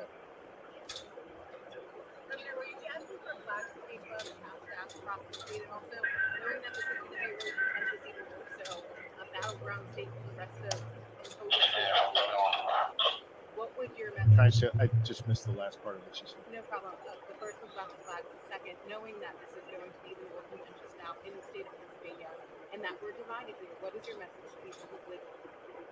I have directed that flags be flown at half-staff and Corey's memory, and our chief of staff is working through that process now. My message to all Pennsylvanians, my message to all Americans is to be firm in your beliefs, to believe what you believe, to advocate for what you believe, and to be engaged in the political and civic process, but to always do so peacefully. To remember that while we may be Democrats or Republicans, above all else, we are Americans. And if you look at the story of this great nation over the last 248 years, a nation that was born right here in Pennsylvania, it's been ordinary Americans at every single step of the way, rising up, demanding more, seeking justice, advocating for change, and doing so peacefully. And those who have advocated for such change peacefully, they have been the ones to bring that about. We have to remember that even in these times where there are real divisions, that we have to address those divisions through engagement in the political and civic process in a peaceful manner. That is incumbent upon all political leaders of all parties, and it is incumbent upon the public. I will tell you that notwithstanding the tragedy that we saw last night here in Butler, the awful tragedy, that every day when I'm around Pennsylvania, I see the very best of Pennsylvanians. People who do have fervent beliefs, people who do have passionate beliefs, but who engage in a peaceful manner and who love their neighbors and who engage with people in their communities, even those that they might have differences from. We need to learn from our history in this Commonwealth and in this country, and we need to bring our better angels forward and carry that forward into this political season. I'll take one more. Yes. Expand on the situation of Mr. Concadore's passing? Was he standing behind President Trump? You said he dove in front of his family. Is there any more detail you can provide about His wife shared with me that he dove on his family to protect them. As for any other information, that'll be shared by law enforcement. Thank you all very much. Good afternoon. I'm Pennsylvania Governor Josh Shapiro, and I'm honored every single day to represent the good people of Pennsylvania, and honored to be here. Y'all seen it just as well as I did. Been a security failure on that perimeter. So what's your analysis of what went wrong? Yeah, I think, as my friend just said, there's a lot of issues here that are going to have to be dealt with and looked at. You know, I think there are some very good things that happened here, some responses of the shift per se. Again, hindsight is 20/20. That's easy to Monday morning quarterback. Some good things happened here, but I think there's some things that may not have been good here. I think there's some communications issues that may have been involved here with some eyewitnesses. I happen to be over in England right now, and the BBC is reporting on an eyewitness who stated that they provided information to some type of law enforcement after seeing this person climbing on the roof of that building. So I'm not sure that that information made it to the shift, the working shift, if you will, in a timely fashion, so that those supervisors there could have made a decision to take the former president off the dais and get him out of harm's way before something like that happened. So I think the Secret Service is going to have to look at a lot of aspects of what went on here, the advance process and all of those things, to see how we can get better moving forward. And as you can see, that's a live picture of the podium set up in the Roosevelt Room, which is a room just a few steps away from the Oval Office, near the Cabinet Room in the White House. It's not a very large room. He'll be coming in, and there will, potentially be the possibility of reporters asking questions and of him possibly answering. We can see the door opening and one of the advance people coming in. So they're getting ready for the president. But continue that thought, Bobby Mack, because you were in the Secret Service for 20 years. You, during the presidency of George W. Bush, President Obama, specifically assigned, as I understand it, correct me if I'm wrong, to Vice President Cheney, as well as Vice President Biden. Is that correct? I was not with Vice President Cheney. I was with Presidents Clinton and Bush, and then finished off my time as a supervisor on then Vice President Biden's detail.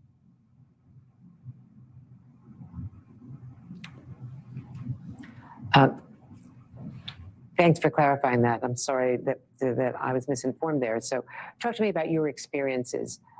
Did you ever have nothing happen on your watch with either of those administrations? Because it was nothing like the Squeaky Fromm event with President Ford, real attempted assassinations that Correct. I never had to deal. Correct. I never had to deal with a gunman situation that I'm aware of. Never had to respond to gunshots. My immediate thoughts went to the shift that was working yesterday that showed up, went on a trip with former President Trump, and had a situation happen. Obviously, a lot of chaos. These type of situations don't always go the way the playbook says they should go. We, as you know, we train and train and train for this event, hoping that we never have to implement our muscle memory and the training that we practice for. So again, that's where I go back to my comment that some things went very well. I think the way that the shift moved the president off of the stage, albeit a little bit slow, but their decision on the ground there was to wait until the information about the shooter was clarified, that he was neutralized, and then moved him to the armored vehicles to get out of that situation. So again, easy to Monday morning quarterback here. A lot of good things from the shift, a lot of good communication between the shift that you can hear on that video, their audible discussions with each other on how to move. That's exactly how we practice. So that was good. I'm not sure that other aspects of the advance took place in a proper fashion, or perhaps there is an explanation of why the perpetrator was not seen at an earlier time. That's part of the investigation that the Secret Service will be doing now. The FBI will be brought in to do the actual criminal investigation and crime scene investigation of the incident. And the White House has told NBC that the interview with Lester Holt, with nightly news anchor Lester Holt, will take place tomorrow. Instead of taking place at the Reagan Library, because that trip is being rescheduled, it will take place at the White House. So that will be a primetime special, as well as parts of that interview presumably will be on nightly news, but also a primetime special, which will be scheduled. It was originally scheduled for 9 p.m., and so that's what we expect will take place. Janelle, the assassination attempt should change security protocols also, though, for local and state law enforcement. You're intimately aware. Boy, he of better what not happened do on another January press 6th when conference. it didn't happen correctly. Go Coming in outside, with bro. the National Guard and Travel again. the penetration, of the Capitol. But there will be an after-action report on whether the peripheries have to be changed, the perimeters have to be changed, and whether outdoor rallies have to be re-examined in this campaign. Yeah, definitely. Yeah, absolutely. We've spoken about this. So when you have a presidential, type of movements like this, there's a rings of security. It starts with the state and locals, and then moves to federal agencies. One thing that we've talked about, Andrea, many times is the temperature in terms of political violence that's just on the rise and on the rise. I mean, this assassination, this attempted assassination of a former president, the leading candidate for the Republican Party, is an affront to our election process. And so this really requires not just the federal, but the state and locals to kind of reevaluate the security postures going forward. We have 2 conventions coming up, and there's a lot more rallies, a lot more type of events like this that are going to be happening. I will say in defense of the state and locals, they are really stretched particularly thin. We're coming off of several years of defund the police, where specifically on the local end, many local police departments have been decimated, not just through budgetary or kind of budgetary constraints, but just because law enforcement people don't want to go into that business. So this is really going to be an inflection point for law enforcement, not only at the state and local, but also at the federal level, to see how do we protect our election cycle. And it begins with the candidates. They are the election cycle. And we just have about a minute left, 1 minute. In 1 minute, Bobby Mack, can we talk about the protection of the president and these candidates, how important it is, and whether we have to beef up that security and keep them in more confined spaces? I think about rope lines, for instance, after rallies. Absolutely. I'm not sure that this is going to totally change a lot that we do. I think what it's going to do is tweak a lot of what we do. As you know, Andrea, many of our methodologies have progressed over the years based upon various actions that have happened with President Reagan or President Ford. So a lot of the things that the Secret Service does right now are building blocks of where we may have had issues or troubles in the past, and we are continuing to shine the apple, if you will, to make sure that everything's going well. So the Secret Service is going to need to ask some hard questions of itself here, and be prepared to stand up and represent what happened and why that continued to potentially injure one of our protectees. That is the bottom line here. We can't have any failure. We have to be very good and perfect every single day. Exactly. Bobby McDonald, Donald Harriman, thank you both so much. And that does it for this hour of our special coverage. I'm Andrea Mitchell in Washington. My colleague, Katie Tur, will pick up right now in New York.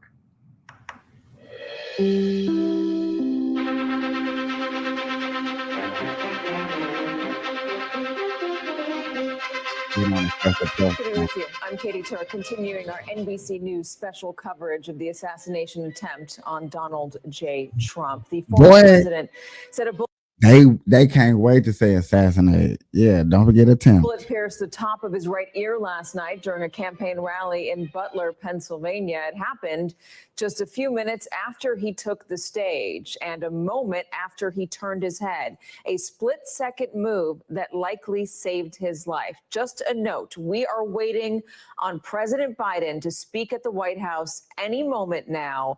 It'll be the first time that he will address the public since yesterday when he spoke in the immediate aftermath, giving a short statement. But first, we'd like to play for you what happened yesterday at the Trump rally in full. If you want to really see something that said, take a look at what happened.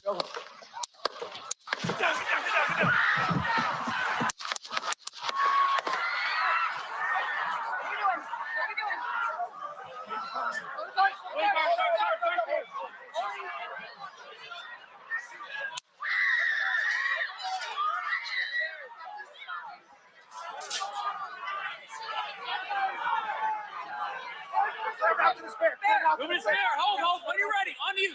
Ready. Move. Up. Move. Go. Up. Hawkeye's here. Hawkeye's here. Move it to the spare. Spare, get ready. Spare, get ready. You ready? Are we good? Shooters down. Are we good to move? We're clear. Let's move. We're clear.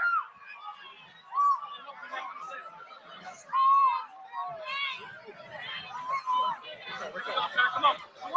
Let me get my shoes. I got you, sir. Let me get my shoes, sir. Hold on, your head is bloody. So we gotta move to the class. Let me get my shoes. Okay, my shoes down. Watch out.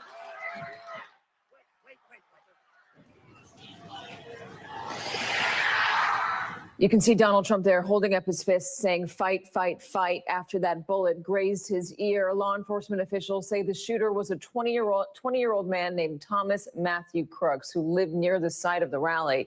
We've learned he fired multiple rounds from a rooftop nearly 450 feet, just 450 feet from where Donald Trump was speaking.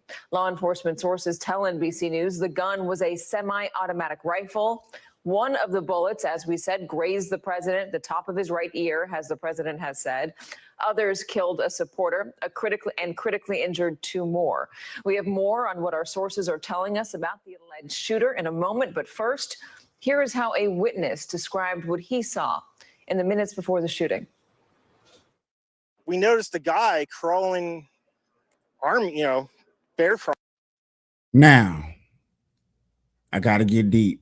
Got to get deep, ladies and gentlemen, because what I said last night, this guy had his coverage for a long time. A lot of podcasters, including myself, covered it. And we was waiting for the mainstream media to cover it. Because when y'all listen to this guy, which y'all already heard last night, we're going to cover it again. Now people can make those speculations like if he says what he said, and it's true, because listen to what he says. I'm going to break it down now. If he says what he said is true, now, if this statement is true, somebody wasn't doing their job. Crawling up the roof of the building beside us, 50 feet away from us. So we're standing there, we're pointing at the guy crawling up the roof. And he had a gun, right? He had a rifle. We could clearly see him with a rifle. Absolutely.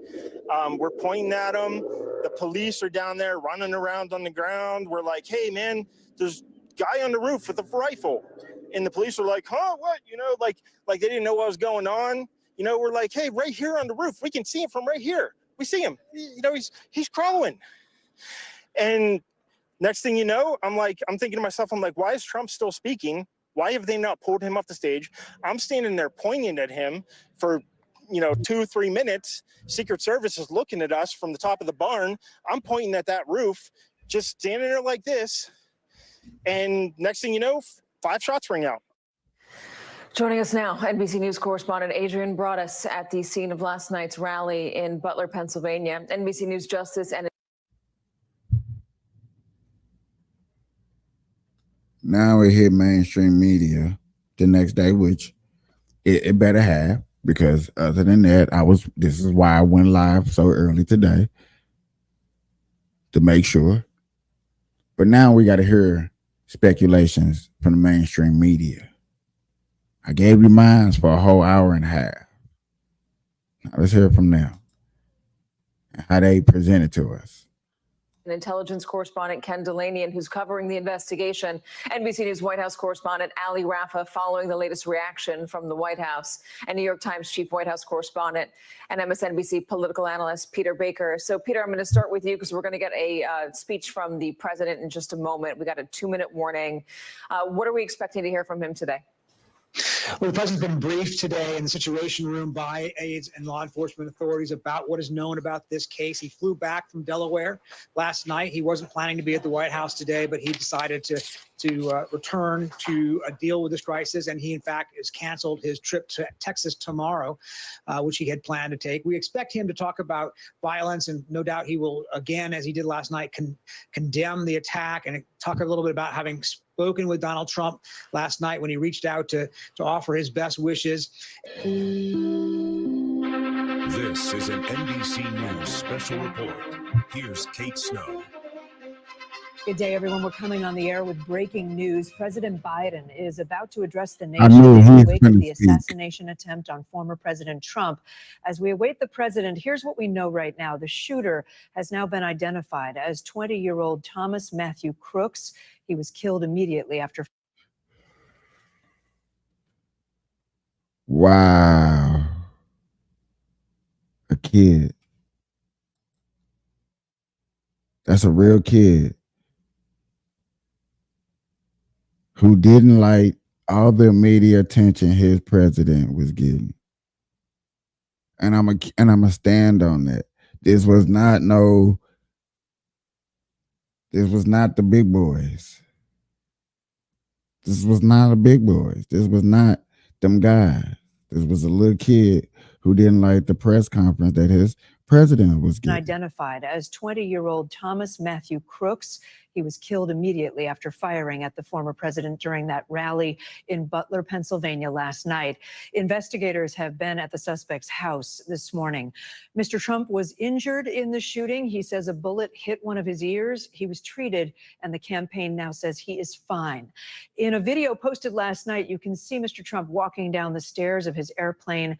We have learned more about the father who was killed at the rally yesterday. The governor of Pennsylvania is saying that man died protecting his family. 2 more were seriously injured and are still in critical condition. In an address late last night, President Biden did speak, but he is about to approach the podium now. So let's go to President Biden. Good afternoon. Last night, I spoke with Donald Trump.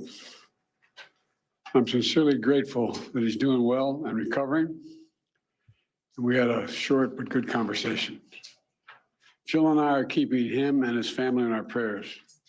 We also extend our deepest condolences to the family of the victim who was killed. He was a father.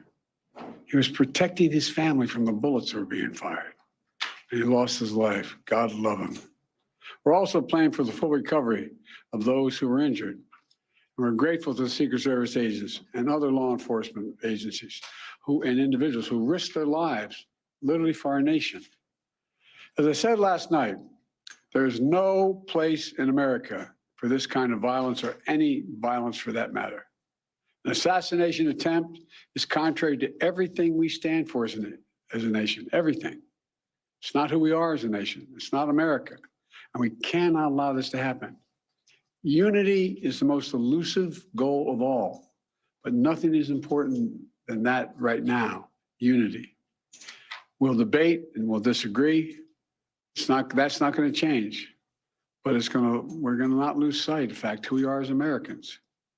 Look, Vice President Harris and I were just briefed in the Situation Room by my Homeland Security team, including the Director of the FBI, the Secretary of Homeland Security, the Attorney General, the Director of the Secret Service, my Homeland Security Advisor, the National Security Advisor, and we're going to continue to be briefed. The FBI is leading this investigation, which is still in its early stages. We don't yet have any information about the motive of the shooter. We know who he is. I urge everyone, please, don't make assumptions about his motives or his affiliations. Let the FBI do their job and their partner agencies do their job.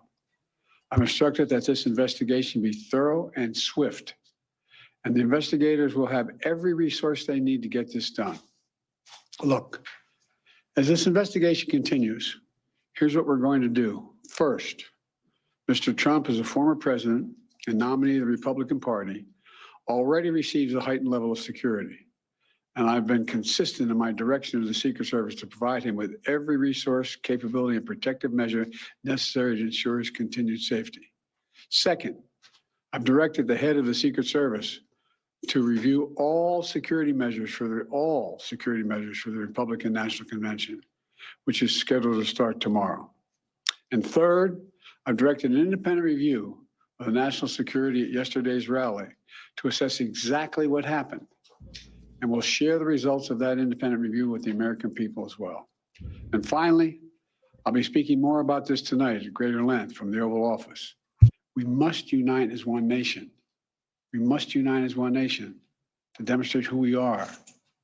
And so may God bless you all, and may God protect our troops. Thank you very much. Mr. President, when you spoke to President Trump yesterday, All right, the President of the United States addressing the nation there briefly and promising more from the Oval Office tonight.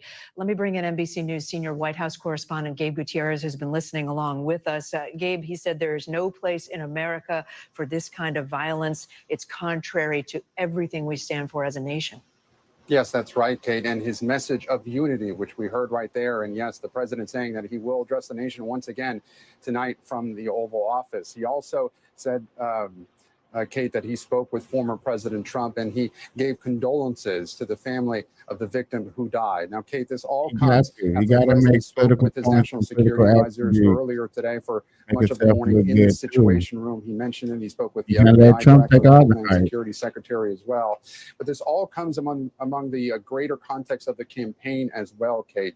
We just learned a short time ago that this is already affecting the president's official travel, which was scheduled for tomorrow. He was supposed to travel to Austin, Texas to speak at the LBJ Library. We've also learned just a short time ago that his previously scheduled interview with our colleague Lester Holt has now been moved here to Washington.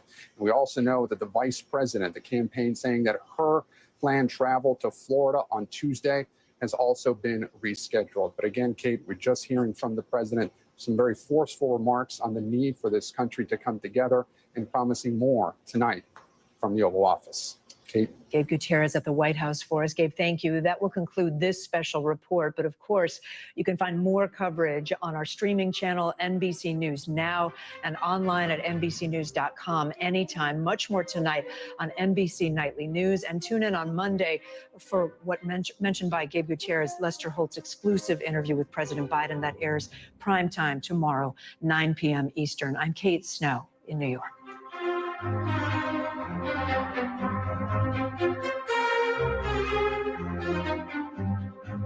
With a rally goer who said that he had gone to a similar rally the year before and noticed that all the rooftops were covered with officers toting rifles, and that he looked up at this particular rally and was shocked to see that some of the nearby rooftops were not covered, and he found that inexplicable. And I think most security experts also find that inexplicable. Ken, are there any funding issues for the Secret Service?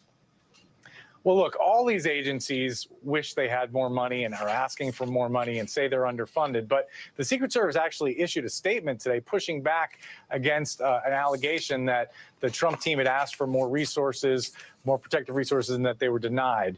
And you heard the president there say that he'd ordered the Secret Service to provide Donald Trump with every possible thing that they needed to protect him. So, look, this is their fundamental mission. It's hard to believe that anything happened here because of a lack of resources. And clearly, not sending an officer to a rooftop is not about a lack of resources. That's simply just a matter of not doing it, and they didn't do it. Some Republican lawmakers had said that the former president's team had asked for more security, Ken, from the Secret Service, stepped up security. What has the Secret Service said about that? They've pushed back on that and said that that's not true and that they've provided everything that the Trump team had asked for and had needed. Okay, Adrian, you were at the site of where this happened. There were so many witnesses. So many of them spoke to us. And there's also news again about the rally goer who lost his life, the two others who are in critical condition. I know the governor of Pennsylvania spoke just a moment ago about the man who lost his life, the man who was killed, and he called him a girl dad. What more can you tell us about the immediate aftermath? And we just heard President Biden talking about that father as well, saying he died trying to protect his family. We heard from the governor of Pennsylvania a short time ago, and I will share part of that conversation with you in just a moment. But this is still an active crime scene. If you look over my shoulder, you will see the road closed signs. And witnesses told us the shooter was elevated on the building that's in the near distance here next to the crane. And that is where that alleged gunman fired those shots, ending that father's life, who was also a firefighter in this community. Listen in. Corey was a girl dad.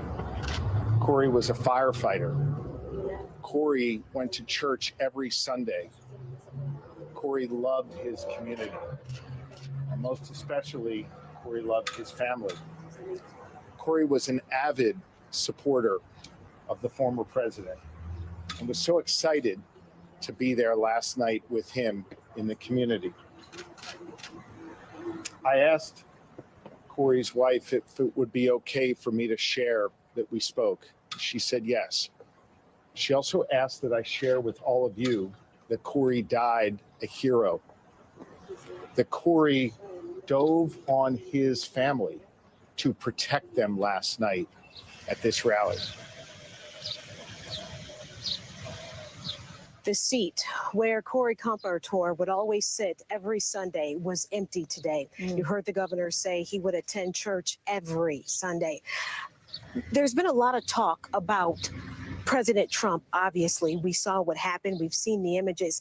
I've attended multiple Trump rallies over the years, and during my experience, it's rare that I would see the former president use a jumbotron or any other sort of visual aids when delivering his message. And his campaign manager said that is likely what saved his life yesterday. I want to read part of that tweet to you where he says, "Thank God last night's rally was one in which President Trump wanted to use and reference the jumbotron, causing him to slightly move his head at the moment shots were fired.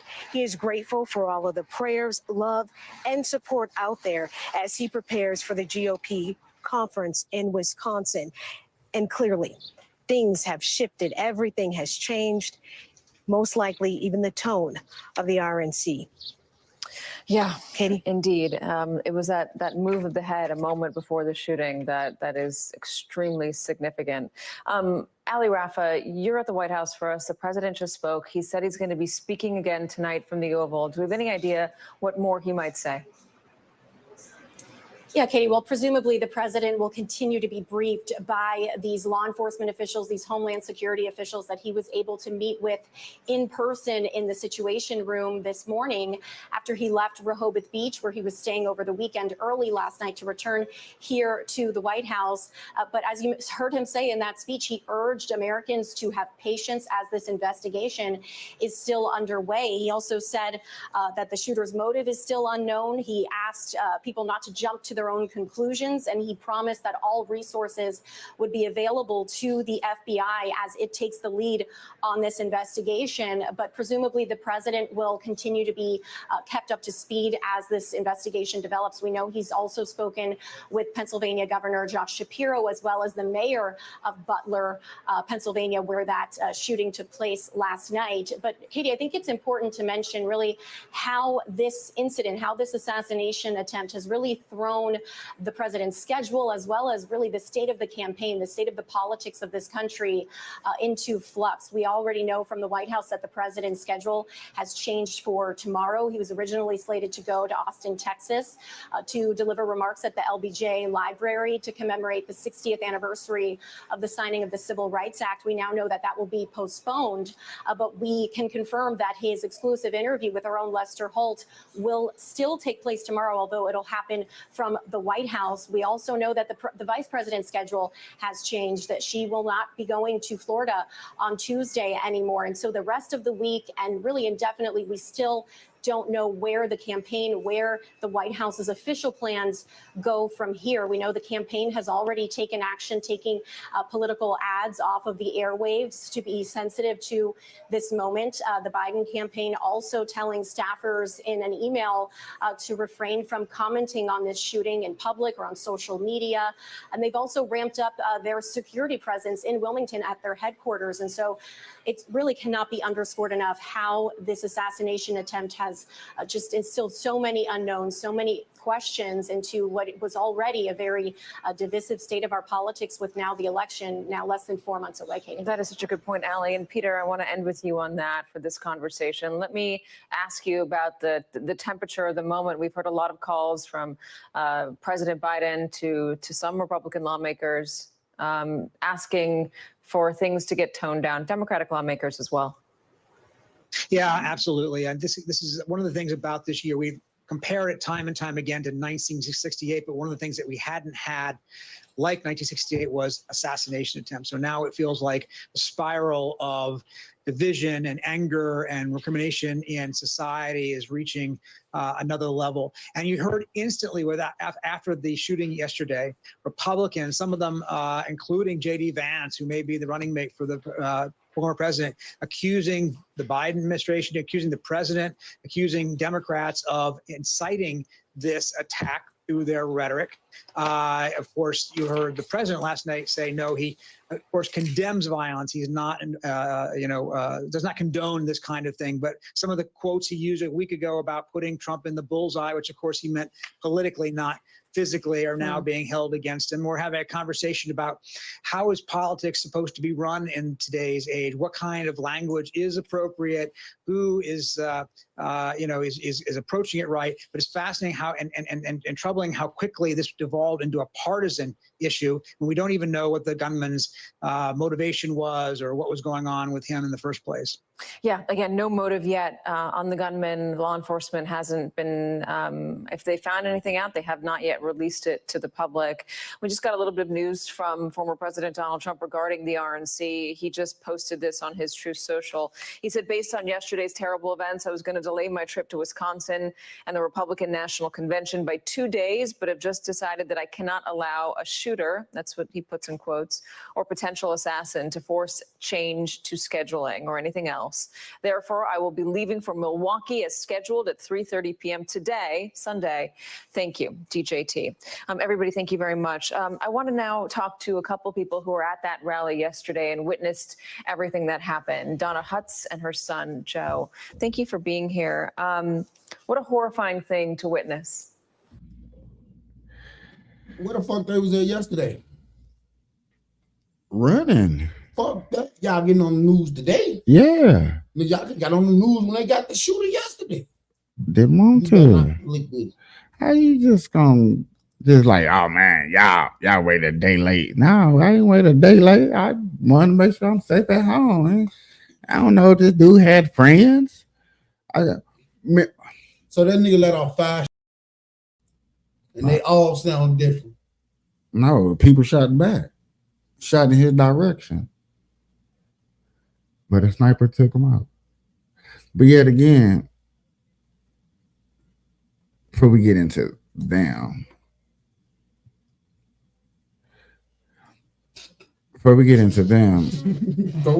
remember when I told you, I was making my hypothesis about the killer and like where he was at and all that other stuff? Yeah. So they released a picture. So the Trump rally's right here. He was up here. This is outside of the boundary. Y'all seeing this? Okay. Make sure y'all see it. So yeah, Trump rally right here. He was over in here. See, over in here. If it was me, I would have hit this building right here. I'm just saying, but I got to do that. Why? What makes that? Yeah, I said if it was me, but I wouldn't be that stupid to go west. Federal marshals, the White House. Straight. Terminate yourself. I don't give a damn. I ain't do it. I didn't. I said if. But still, why? Keyword if. And I'm still gonna ask. Because Why would you? to me that was a dumbass thing to do, bro. If you gonna try to shoot, why shoot that close though? Why not go from distance? That just let me know you ain't got no aim with a rifle. So what? And then most likely it wasn't that many people all the way back here. People. I said it wasn't that many. Like it was all up there. So why would I want to go all up in here? No, I said back here. Why do I want to come back here? No, back here. Back here? Yeah. I don't want to go back there. You can only that rifle only probably shoots like 300 yards. Yeah.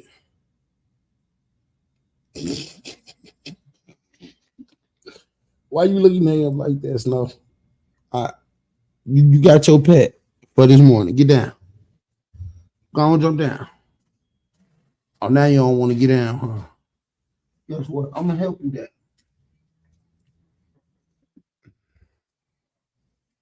But yeah, go on finish saying what you were saying. This is well over 300 yards for the rifle that supposedly they said, because I think they would say it was like AR-15 or some shit. Oh yeah, a smaller rifle. This is probably the closest that you can get. That was his first rifle we ever bought. Nigga, your thing is froze. Yeah, it's always freezing. This is why Rumble. This is why, and I'll be like telling people. Anyway, so this is what happened. This is where it all take place. Somewhere up in here, somewhere, the little kid's face. And I do have to say kid. Oh, there he is. So when I see this kid, it just makes me think about all the stuff that I was saying last night. And I was breaking down like, y'all, I don't think this was professional. I really think this was a kid who heard a lot of things about his president, Joe Biden, that he wasn't liking. He was not liking what he heard. And he was like, I'm going to take it in my hand and take him out. The black people don't like me. I'm gonna get hood stripes. I'm gonna get redneck stripes. I'm gonna get bruh. And Joe Biden gonna win, and we gonna shut up. We ain't gotta hear about this Project 25 and everything. None of that. Just my opinion. Yeah, you gonna get hood stripes in hell. But when because that was like a suicide mission. Yeah, any attempt. Do you know when the last attempt was? That's something I covered earlier. On him? No, a last assassin attempt. Oh, was. You really want me? Was 1981. Did they get their target? No, I said attempt. Attempt. There's been 7 attempts on president. So when was the last? 81. Official. You was born what, a year later? 2 years later? 1 year later. Can you imagine? That's why I'm saying, like, that's why I was trying to explain to the audience and stuff. You say the last official assassination was 81, right? Attempt. Well, when was the last official assassination? Hey, serious. Was it Martin Luther King? When was the last? I'm sorry, I don't mean to make jokes. President assassination.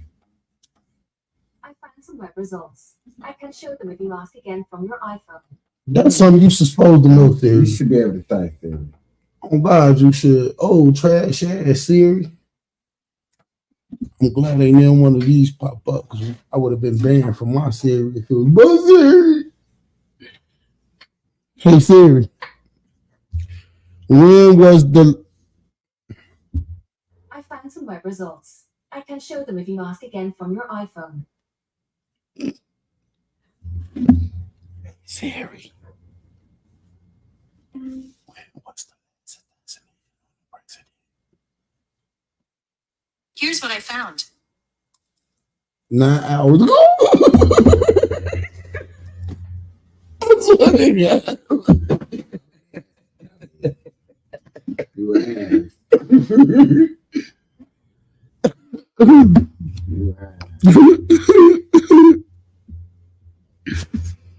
I hate my phone when it's in person.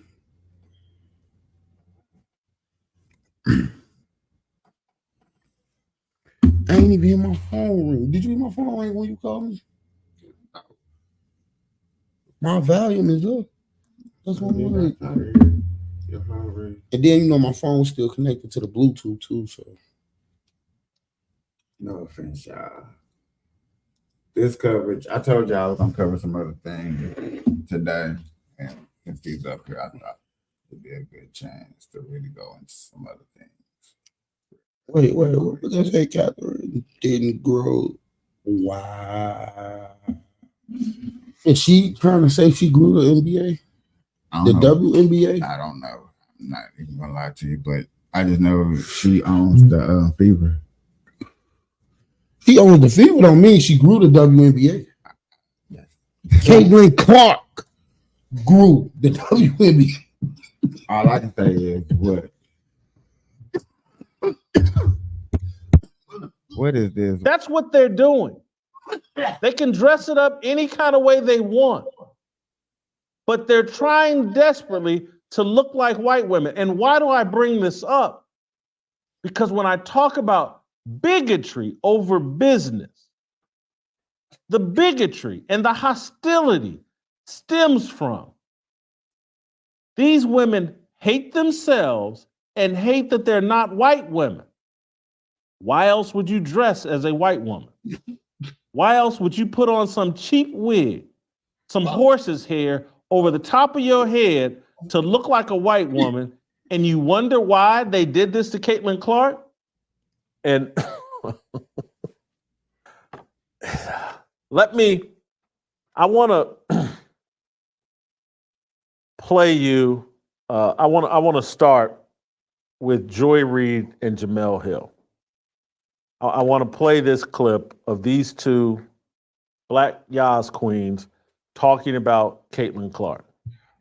And this is, I'm telling you, this is, you can't, I'm not trying to take a dump on women. I'm trying to explain women, and we just have to have an honest conversation. If we're ever going to come out of this, if we're ever going to recover, we have to have an honest conversation about who's leading this discussion. It just made me think of something too. I did listen to a guy talk about the Angel Reese because her streak has ended. It ended last night with the New York Liberty coming into the sky and beating them, putting that ass whooping on it. And fuck putting the ass whooping. Fuck putting the ass whooping on them. I fuck with the Sky.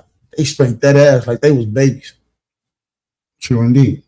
But and people want to, I don't know, he didn't say, but I kind of had this feeling like, you think that game that I seen and everybody else seen, I think that he watched, I'm assuming that's why he made the competition, the video about it, that Angel Reese had a good game. Like, she didn't have a good game. Yeah, she had a good game. She didn't. She did not have a good game against Liberty last night. Huh? Did she get a double-double? No. Triple-double?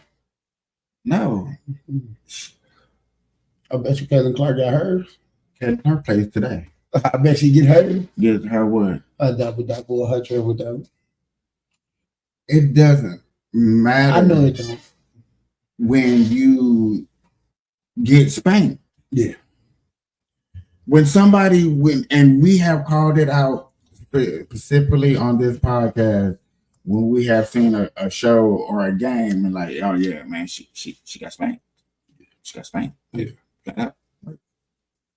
She got one of them ass whoopings your mama give when your mama mad at the word, but not you. That's the point guards out there in the WNBA that and Caitlin Clark will be looking like, yeah. And I ain't gonna lie, I'd be mad. I'm like, hey, what are you doing? What are you doing? I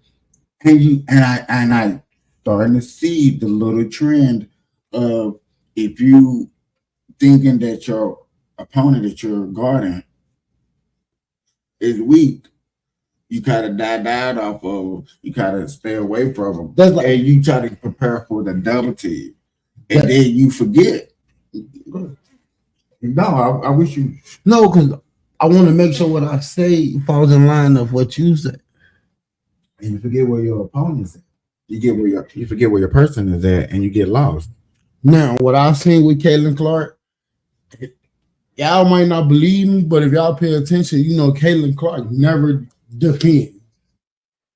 She'll stand in front of her opponent, but as soon as they go around, she'll stop. She'll let them go. They got that mindset, and I'm not gonna disagree with you, but if I'm beat, I'm beat. Yeah, you said that once before though. But Caitlin, to me, she don't put up enough fight. She don't put up enough fight, bro. And I'm gonna show it to you during the game today. But she don't put up enough fight for me. I believe you. This game right here Because is televised, which is a very interesting game, which should be really looked at. It's in the fourth quarter. Mercury Suns, I think I can see it a little bit. Oh, that's all y'all go. Okay, I just want to make sure. So we're gonna just do it like this, y'all. Be sneaky. That's how. Wait, go up. What? Did I see Caitlin Clark and LeBron on the same page? This is the person they're having. Okay, we can talk about this. This is a discussion. Because you remember I asked you about that. What? Caitlin Clark and LeBron. You said no. But I want to see what they said. 1992 Dream Team faced. They're better. The basketball is so much better now than it's ever been.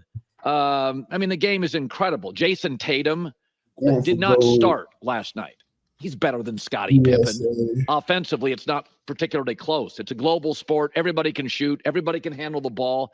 I mean, I'm watching Wemby. He's not on our team, but I mean, what that kid can do, Chet Holmgren at 7'2" can do, it's incredible. The 92 Dream Team, Larry Bird was shot. He retired 10 days after the Olympics. You had multiple guys on that team, multiple who could not handle the ball and who couldn't shoot. Anthony Davis on this team's a much better player than Patrick Ewing. Give me a break. Tatum's much better than Scottie Pippen. LeBron right now is better than Magic was to me at 32 or 33 years old. Our young guys are Ant and Halliburton. Their young guy was Christian Laettner. You can disagree. What? That nigga said LeBron is better than Larry Bird. Yeah, Larry Bird. Huh? When he joined the Dream Team? Yeah. Give me a break. So also This back team then is it was old called the men Dream aging Team. Now it's called very Team gracefully. USA. KD, LeBron, and Steph. Every All right, hold on, wait. I want to ask you something. And this is just me getting up in a good mood. Because this was never heard of. This was never heard of. With 1992, this was the first time NBA players was like, I'm finna go and represent. Good. The matchup? Yeah. What about the matchup? I ain't gonna lie. In my opinion, Mike will fuck LeBron up. But I give it to LeBron. He got good defense. I fuck with his defense. Mike will fuck LeBron up, but you gotta understand, you got. Yeah, I was going down the list. Like, what is you gonna do when you got tall, athletic, lanky people? You gotta I ain't gonna lie. A lot of people sleep on KD. Where's Tim Duncan? I don't think he on this one. No, he ain't on it. Okay, you got David Robinson and Patrick Ewing, right? And Scottie Pippen. Even though he not tall, but bunch of these that nigga get them. Give me those. But a bunch of these players over here, Durant, this guy, That guy. Anthony Davis. I'm just saying, these guys Hey, that's crazy. ain't a statue of tall and lanky and athletic. But guess what? What? Everybody that you just named, Mm-hmm. their defense game is crazy. And sometimes Anthony Davis, if he feeling it, It's gonna be bully ball versus athletic. Yeah. That's why I was bringing up the fact of you can't they say, defense. You can't say that this person, Steph Curry, Hell gonna shoot no. your lights out, because then you got Larry Bird that's gonna come right behind you and shoot your lights out too. That's why I was saying they got some pretty good matchups. But Jason Tatum can shoot. Yeah. Holiday can shoot. Scotty. Anthony can shoot. White can shoot. LeBron can shoot. KD Durant can shoot. y'all. JaVale can shoot. Let's go over here. Mike can shoot. Karl Malone can shoot. Charles Barkley can shoot. David Robinson can shoot. Larry can shoot. Clyde Jesse can shoot. Patrick Davis. Look, you see how we both like Magic. Scotty. We're gonna put him at a 50-50 right Everybody over here can shoot. Lights out. Even if you like, okay, most of these niggas, when they see these niggas prime, some of these niggas gonna be nutting up. Sure indeed.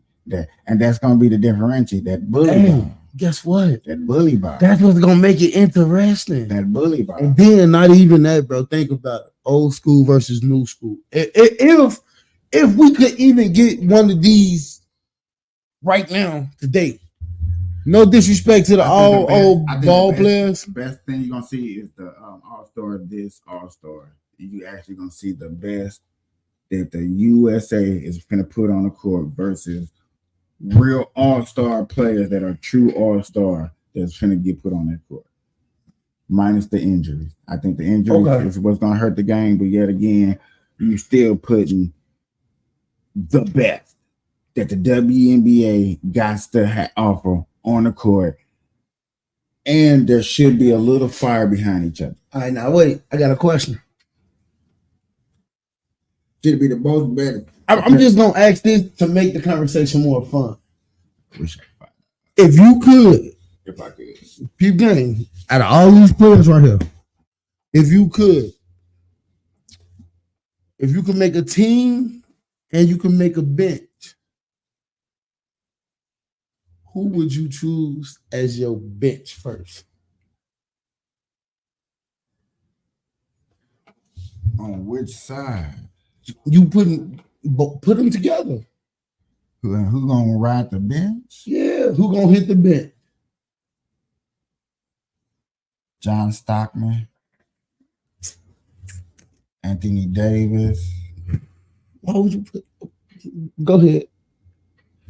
I can't say nothing. I see who your starters gonna be, but I kind of got a good idea. Ant-Man gonna hit that bench.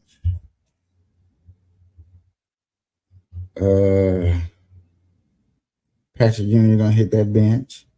Imagine. How many is that? 5? I think that's about 5 or 6. Yeah, I think that's 5 or 6.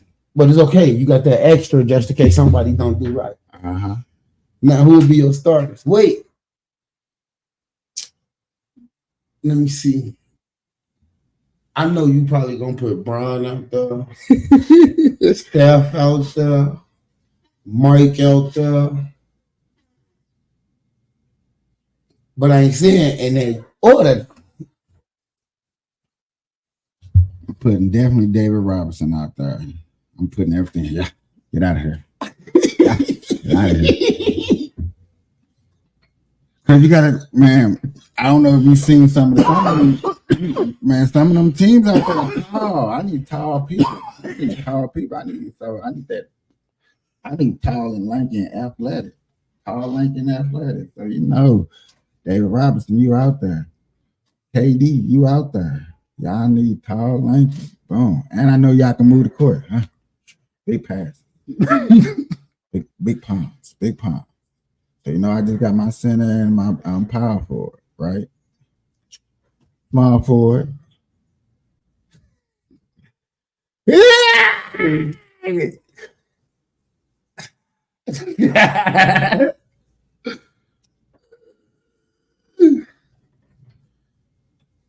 guess I'm gonna put LeBron. I'm gonna go with it because I still got Ant-Man on the bench. I ain't tripping. And then you got to think about it. You could even put Mike there. But see, I ain't gonna put him there because I'm gonna put him at the shooting guard. And then I'm gonna have to leave Steph Curry out because I'd rather get a real field general and get John Stockman. But then you say he on the bench? Yeah, so you want to come to the bench. Steph Curry gonna have to go. But I need a general. I need a general. And I need Larry Bird as the coach. What? Yeah. Why would you put Bird as the coach? Because he's the best person that I know that's gonna be like, hey, Michael. All right. Play with me. Ass down. I don't give a fuck about none of that shit. Hey, your ass do that, Mike. Run that pipe. Put your ass down. Hey, I can see that shit too. I can see a basketball player like, nigga, I did it. So look, nigga, we gonna do this. Because everybody else nobody else has coached Michael. Nobody else. You can go to the Wizards and say, oh yeah, he played with the Wizards. No, Michael. I wasn't gonna say the Wizards. Nobody else coached Michael. And so I'm not gonna go get Phil Jackson. I don't. I don't. Phil, so chill. What team was he better playing on? Who, Michael? Yeah. With the Bulls. Like always. But yet again, the argument that people don't like to bring up, and only people bring this up is like the Shannon Sharps. Because you got to think about it. Like, you didn't do it with nobody else. Could you have did it with anybody else? LeBron did it with somebody else. He did it with somebody else. And then when y'all look at LeBron James' squad, y'all be saying LeBron James' squad be some bums. That'd be the argument. So LeBron James win with bums teams. He win finals. You won your team with an all-star team. No matter what game get put out, your whole squad damn near makes the roster. So if that's not saying that was an all-star team, am I lying? Is that not an all-star team? I mean, even on NBA 2K24, all-star team, like no. Damn near the whole roster. So you spreading it. I'm just saying. Yeah. I'm just saying. Could you win it without Scotty? No, you didn't. You didn't. Hey, I ain't gonna care. And then I ain't gonna care. Them two niggas, I will always pick them. I don't give a fuck of fantasy basketball. Scotty and Mike, you know why? Mike got that aggressiveness I like. Well, he had. I ain't gonna say he got now. But he had that aggressiveness. You know what I'm saying? You know, and Scotty under that hole, Scotty gonna go crazy. Prime example. You remember a couple times I have played with him and I put Scotty in. What happened? But guess what? If I had a chance to just pick up Charles Barkley, I'm looking at the roster, looking at the list. I had a chance to pick up Charles Barkley and had to guard LeBron James and Michael Jordan, both in their prime. I'm cool with that.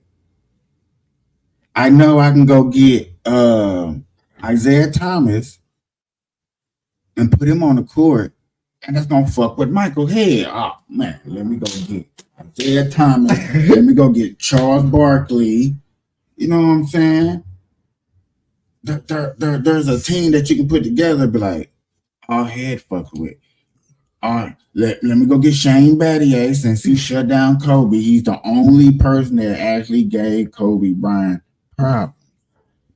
I think Kobe said even Kobe Bryant. I seen the video. Kobe Bryant said that certain people drop like 60 on them, you know, Guinness Arena drop 60 on them and stuff like that. You know what I'm saying? Ooh. You got there are people out there that's gonna give you problems. And let me go get a sleeper name that's sleeping, then let people forgetting about like Marbury, the Rockabye Babe, the Rockabye Child of New York, like the nigga that came through Harlem and all through the streets and all that stuff. I was like, okay, man, the AI era. Man, the AI era was fun because everybody ankles getting broke. Tape it up. Tape it up. Tape his ankle up. Get it back out there. Get out there. Be out there limping. Hey, that's crazy because I just did something to you about AI. Penny Hardaway, AI, Grant Hill, Stephon Marbury, Skip to My Lou. I had some of his shoes too. Like, come on, man. That was the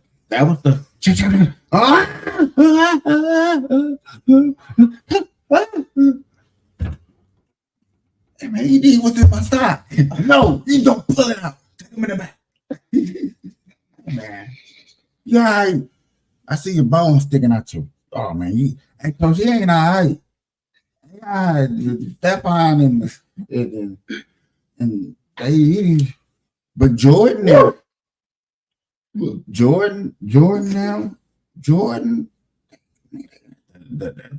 dunk vicious era. Dak was alone. People were like Shaq. Yeah, Shaq came in late. See, I know you probably hear. I know you probably hear this a lot. What? But you can't mention Shaq without Kobe. Yet again, and I'm not trying to put it in a good or bad way. I'm just saying you can't because yeah, Shaq was getting his fame before, but when him and Kobe got together, bro. How long did it take him to get it after? You right. You absolutely right. Shaq went right down to Miami. Like, get another one. It's your voice.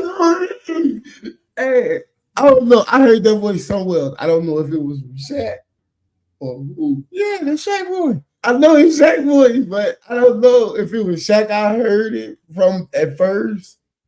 Or was it somebody else before you? That's why I started laughing. And then that shit made me think about this big chicken. How do he sound when he go in there and talk to his employees? This chicken out here. But now you got to think about that. And I would give it up. I mean, Kobe was a freak of nature. And he had a era that wasn't like all to itself. He had the end of Jordan era. The fighter win, and then the AIs and the news, and you know what I'm saying. So he got in where it fit in. Plus his work ethic, his work ethic put in the greatness. And then I ain't even gonna lie. No lie. Did he or did he not have to put an all-star team? I'm just saying, did he not have to put an all-star team around him? You can argue the same thing with Shaq. Shaq went down there to Miami. Him, D-Wade. What him and D-Wade? Or what Armstrong? You know what I'm saying? Hey, just saying. I understand. Just saying. But to me, when you put when Shaq, I ain't gonna say when Shaq went to the Lakers. To me, Shaq always been a better player, a good player. He was a freak of nature. Now, is he better than some of the centers today? Hell yeah. He's just a freak of nature. Do I think they need to take some pointers from him? Hell yeah. Females too. Even though they can't dunk yet, but when they can dunk. Shaq. I don't give a fuck when nobody say Shaq can't shoot. He don't need to shoot long as he under that goddamn hole. Shaq will fuck y'all up under that hole.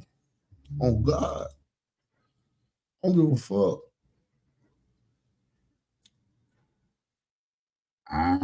Ladies and gentlemen, what you're seeing in the middle is is the new up and coming stars for the college season. Ladies and gentlemen, this lady right here with the buns, what she is known for is Juju. I'm gonna stop it right there. Juju and her little squad, because I don't know where the rest of their team is and who they play for. But make sure when they get in the league and busting up. See, Juju got in the league. He was D-Wade, Kobe Bryant, Jordan. Like, is you a dude, you're a pretty ass girl, and you got handles, and you got a jumper, and you can shoot out the gym, and you can shoot from the logo. Like, you can do it all. If she stays in the league for 4 years, yes, she has a chance of passing up Caitlin Clark because she does it all for her squad. US and the last year, I don't know, people seen it when she was in the March Madness, she was doing good. Hold on, wait. What made them put Caitlin Clark on the USA? I really want to know what made them be like, nah, we got to take somebody above. Because two people are hurt. Because them two from what you call it hurt. That girl right there, she hurt. She did that attention because she didn't want to go. She didn't want to go. She wanted Caitlin Clark to get. Well, guess what? While she was on the bench yelling at the referee, Caitlin Clark was putting up numbers and busting their ass. I'm not saying. That wasn't a good thing or bad thing. I'm just saying. I'm just talking shit. Caitlin Clark deserved it. Let me give it to her.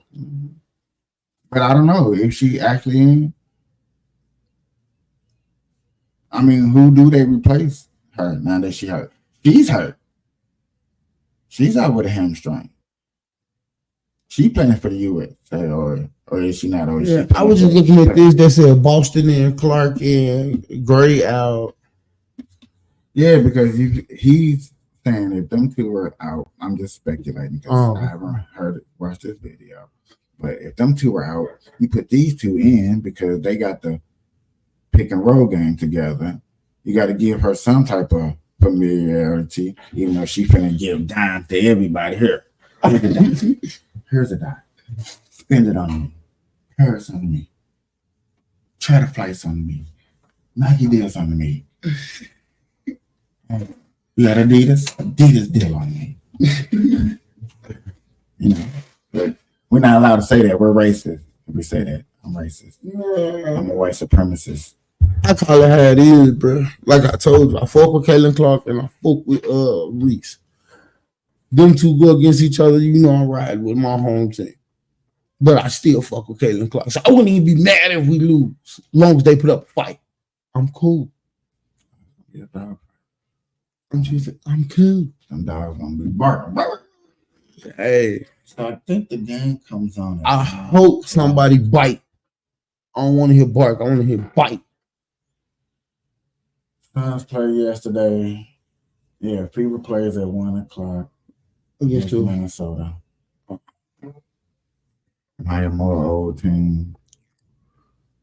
Yeah. What is it? Remember those days. The Aces played Mercury. The Suns beat. Ooh, okay. We've been getting a lot of upsets. But I wonder, and I just heard that the WNBA will be getting one new team next year. So I wonder how many people are fighting because you got Paige that's going to come out of UConn. You got Juju that's going to come out.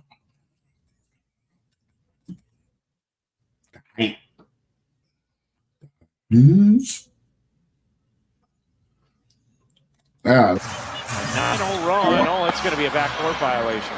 But Thomas wisely just letting the clock wind so that Phoenix doesn't have more time on a possession. Look at Thomas. What a brilliant play. And it gets all the way down to 1.7 seconds before Phoenix will have possession. I've never seen this. This is pretty incredible. And yes, how smart is Alyssa Thomas? And then some soccer skills here, right? Preventing Cloud from getting to the ball. Wait. And wasn't because it of it, Phoenix never gets a look. You never know what possession will prove crucial throughout the But course wasn't of that the out game. on her? So how did they get the ball back? 9-0 run. Oh, it's going to be a backdoor violation. But Thomas wisely, and because of it, Phoenix never gets a look. You never know what possession will prove crucial throughout the course of a game. But it's 2020, so Yeah, that was just a smart play. yeah. Boy. I know y'all like, hold on, is y'all like, yeah, I know y'all like. Here's, what do they call this? YouTube. My wall. William. That's all you see.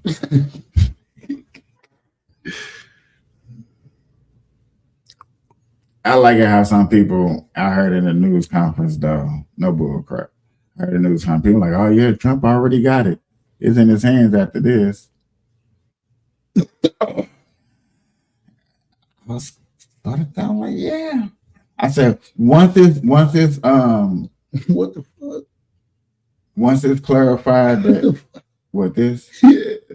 No, not that this. Huh? Yeah.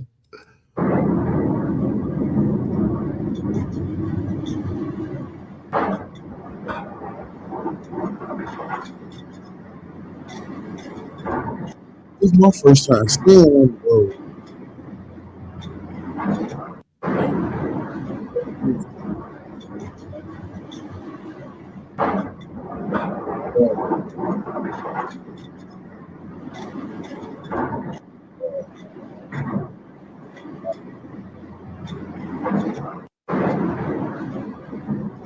Hand them over there, though. What's this? I play my first. Yeah, 25 minutes. Everybody playing at college. Yeah, I want it. You don't want it. I want that college though. I was looking at it on my feed.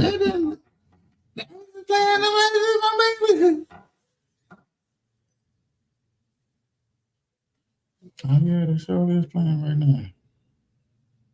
15-7. Hello, pretty tale, but hey, y'all never heard me talk about chocolate. There's a girl named Jackie Young. Aces. So, as much as you want to quiet Wilson down, they have 5 players who are point of attack producers. So you have to do your due diligence if you're Washington with unified defensive attention to detail. And it's the same team that Caitlin Clark just beat now 2 days ago too. Mm-hmm. Take these two losses in a row. Is this Tekken? What's that? Tekken Street Fighter? Yeah, it's one of them. That's Tekken. S Factor 11. I don't know what that is. Probably Street Fighter 11. Might be, I don't know. I could be wrong, you know. Uh-oh. We got big soccer going on. You see the proud that other people be having of their country. Man, these niggas flagged up, read up, praying up. Look, my boy prayed up. We gotta win. Is that 2 teams in one area? Spain and England? No, I'm talking about the people. Them 2 countries in one. Yeah. Yeah, see, we be having states. We can't get along. Where you from? Chicago. I'm from Missouri. I hate you. Yeah. They have whole country wars in sports. I want to have that same passion. I mean, we get out there, we get our asses beat, but still, I still have that same passion. Fuck you, Steve next year, motherfucker. Next shit, give me the bullshit you was doing last year. Mm-hmm. We got this. Yeah, we with it. We can't compare it. Is you juiced up? Is you juiced? I'm talking shit about you. Is you juiced? Did you turn fatigued off? So you don't get tired? Always talking shit about my team, goddamn it. I wonder what he said.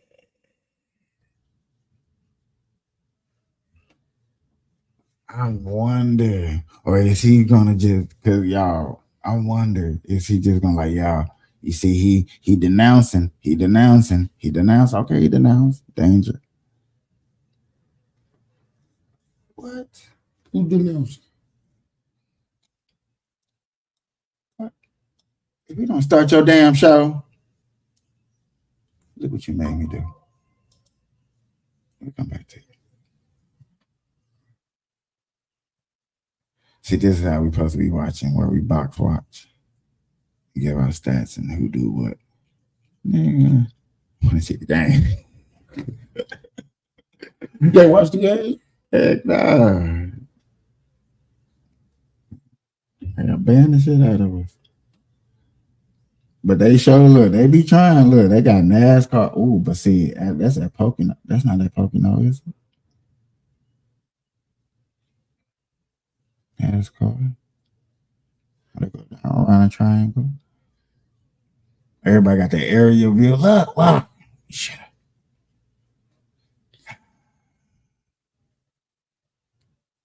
You think Trump going to jail after this? Hell no. You think the shooter parents going to jail after this? Some people probably out here, yeah, no. His parents should not go to jail for something he did because he want to act stupid.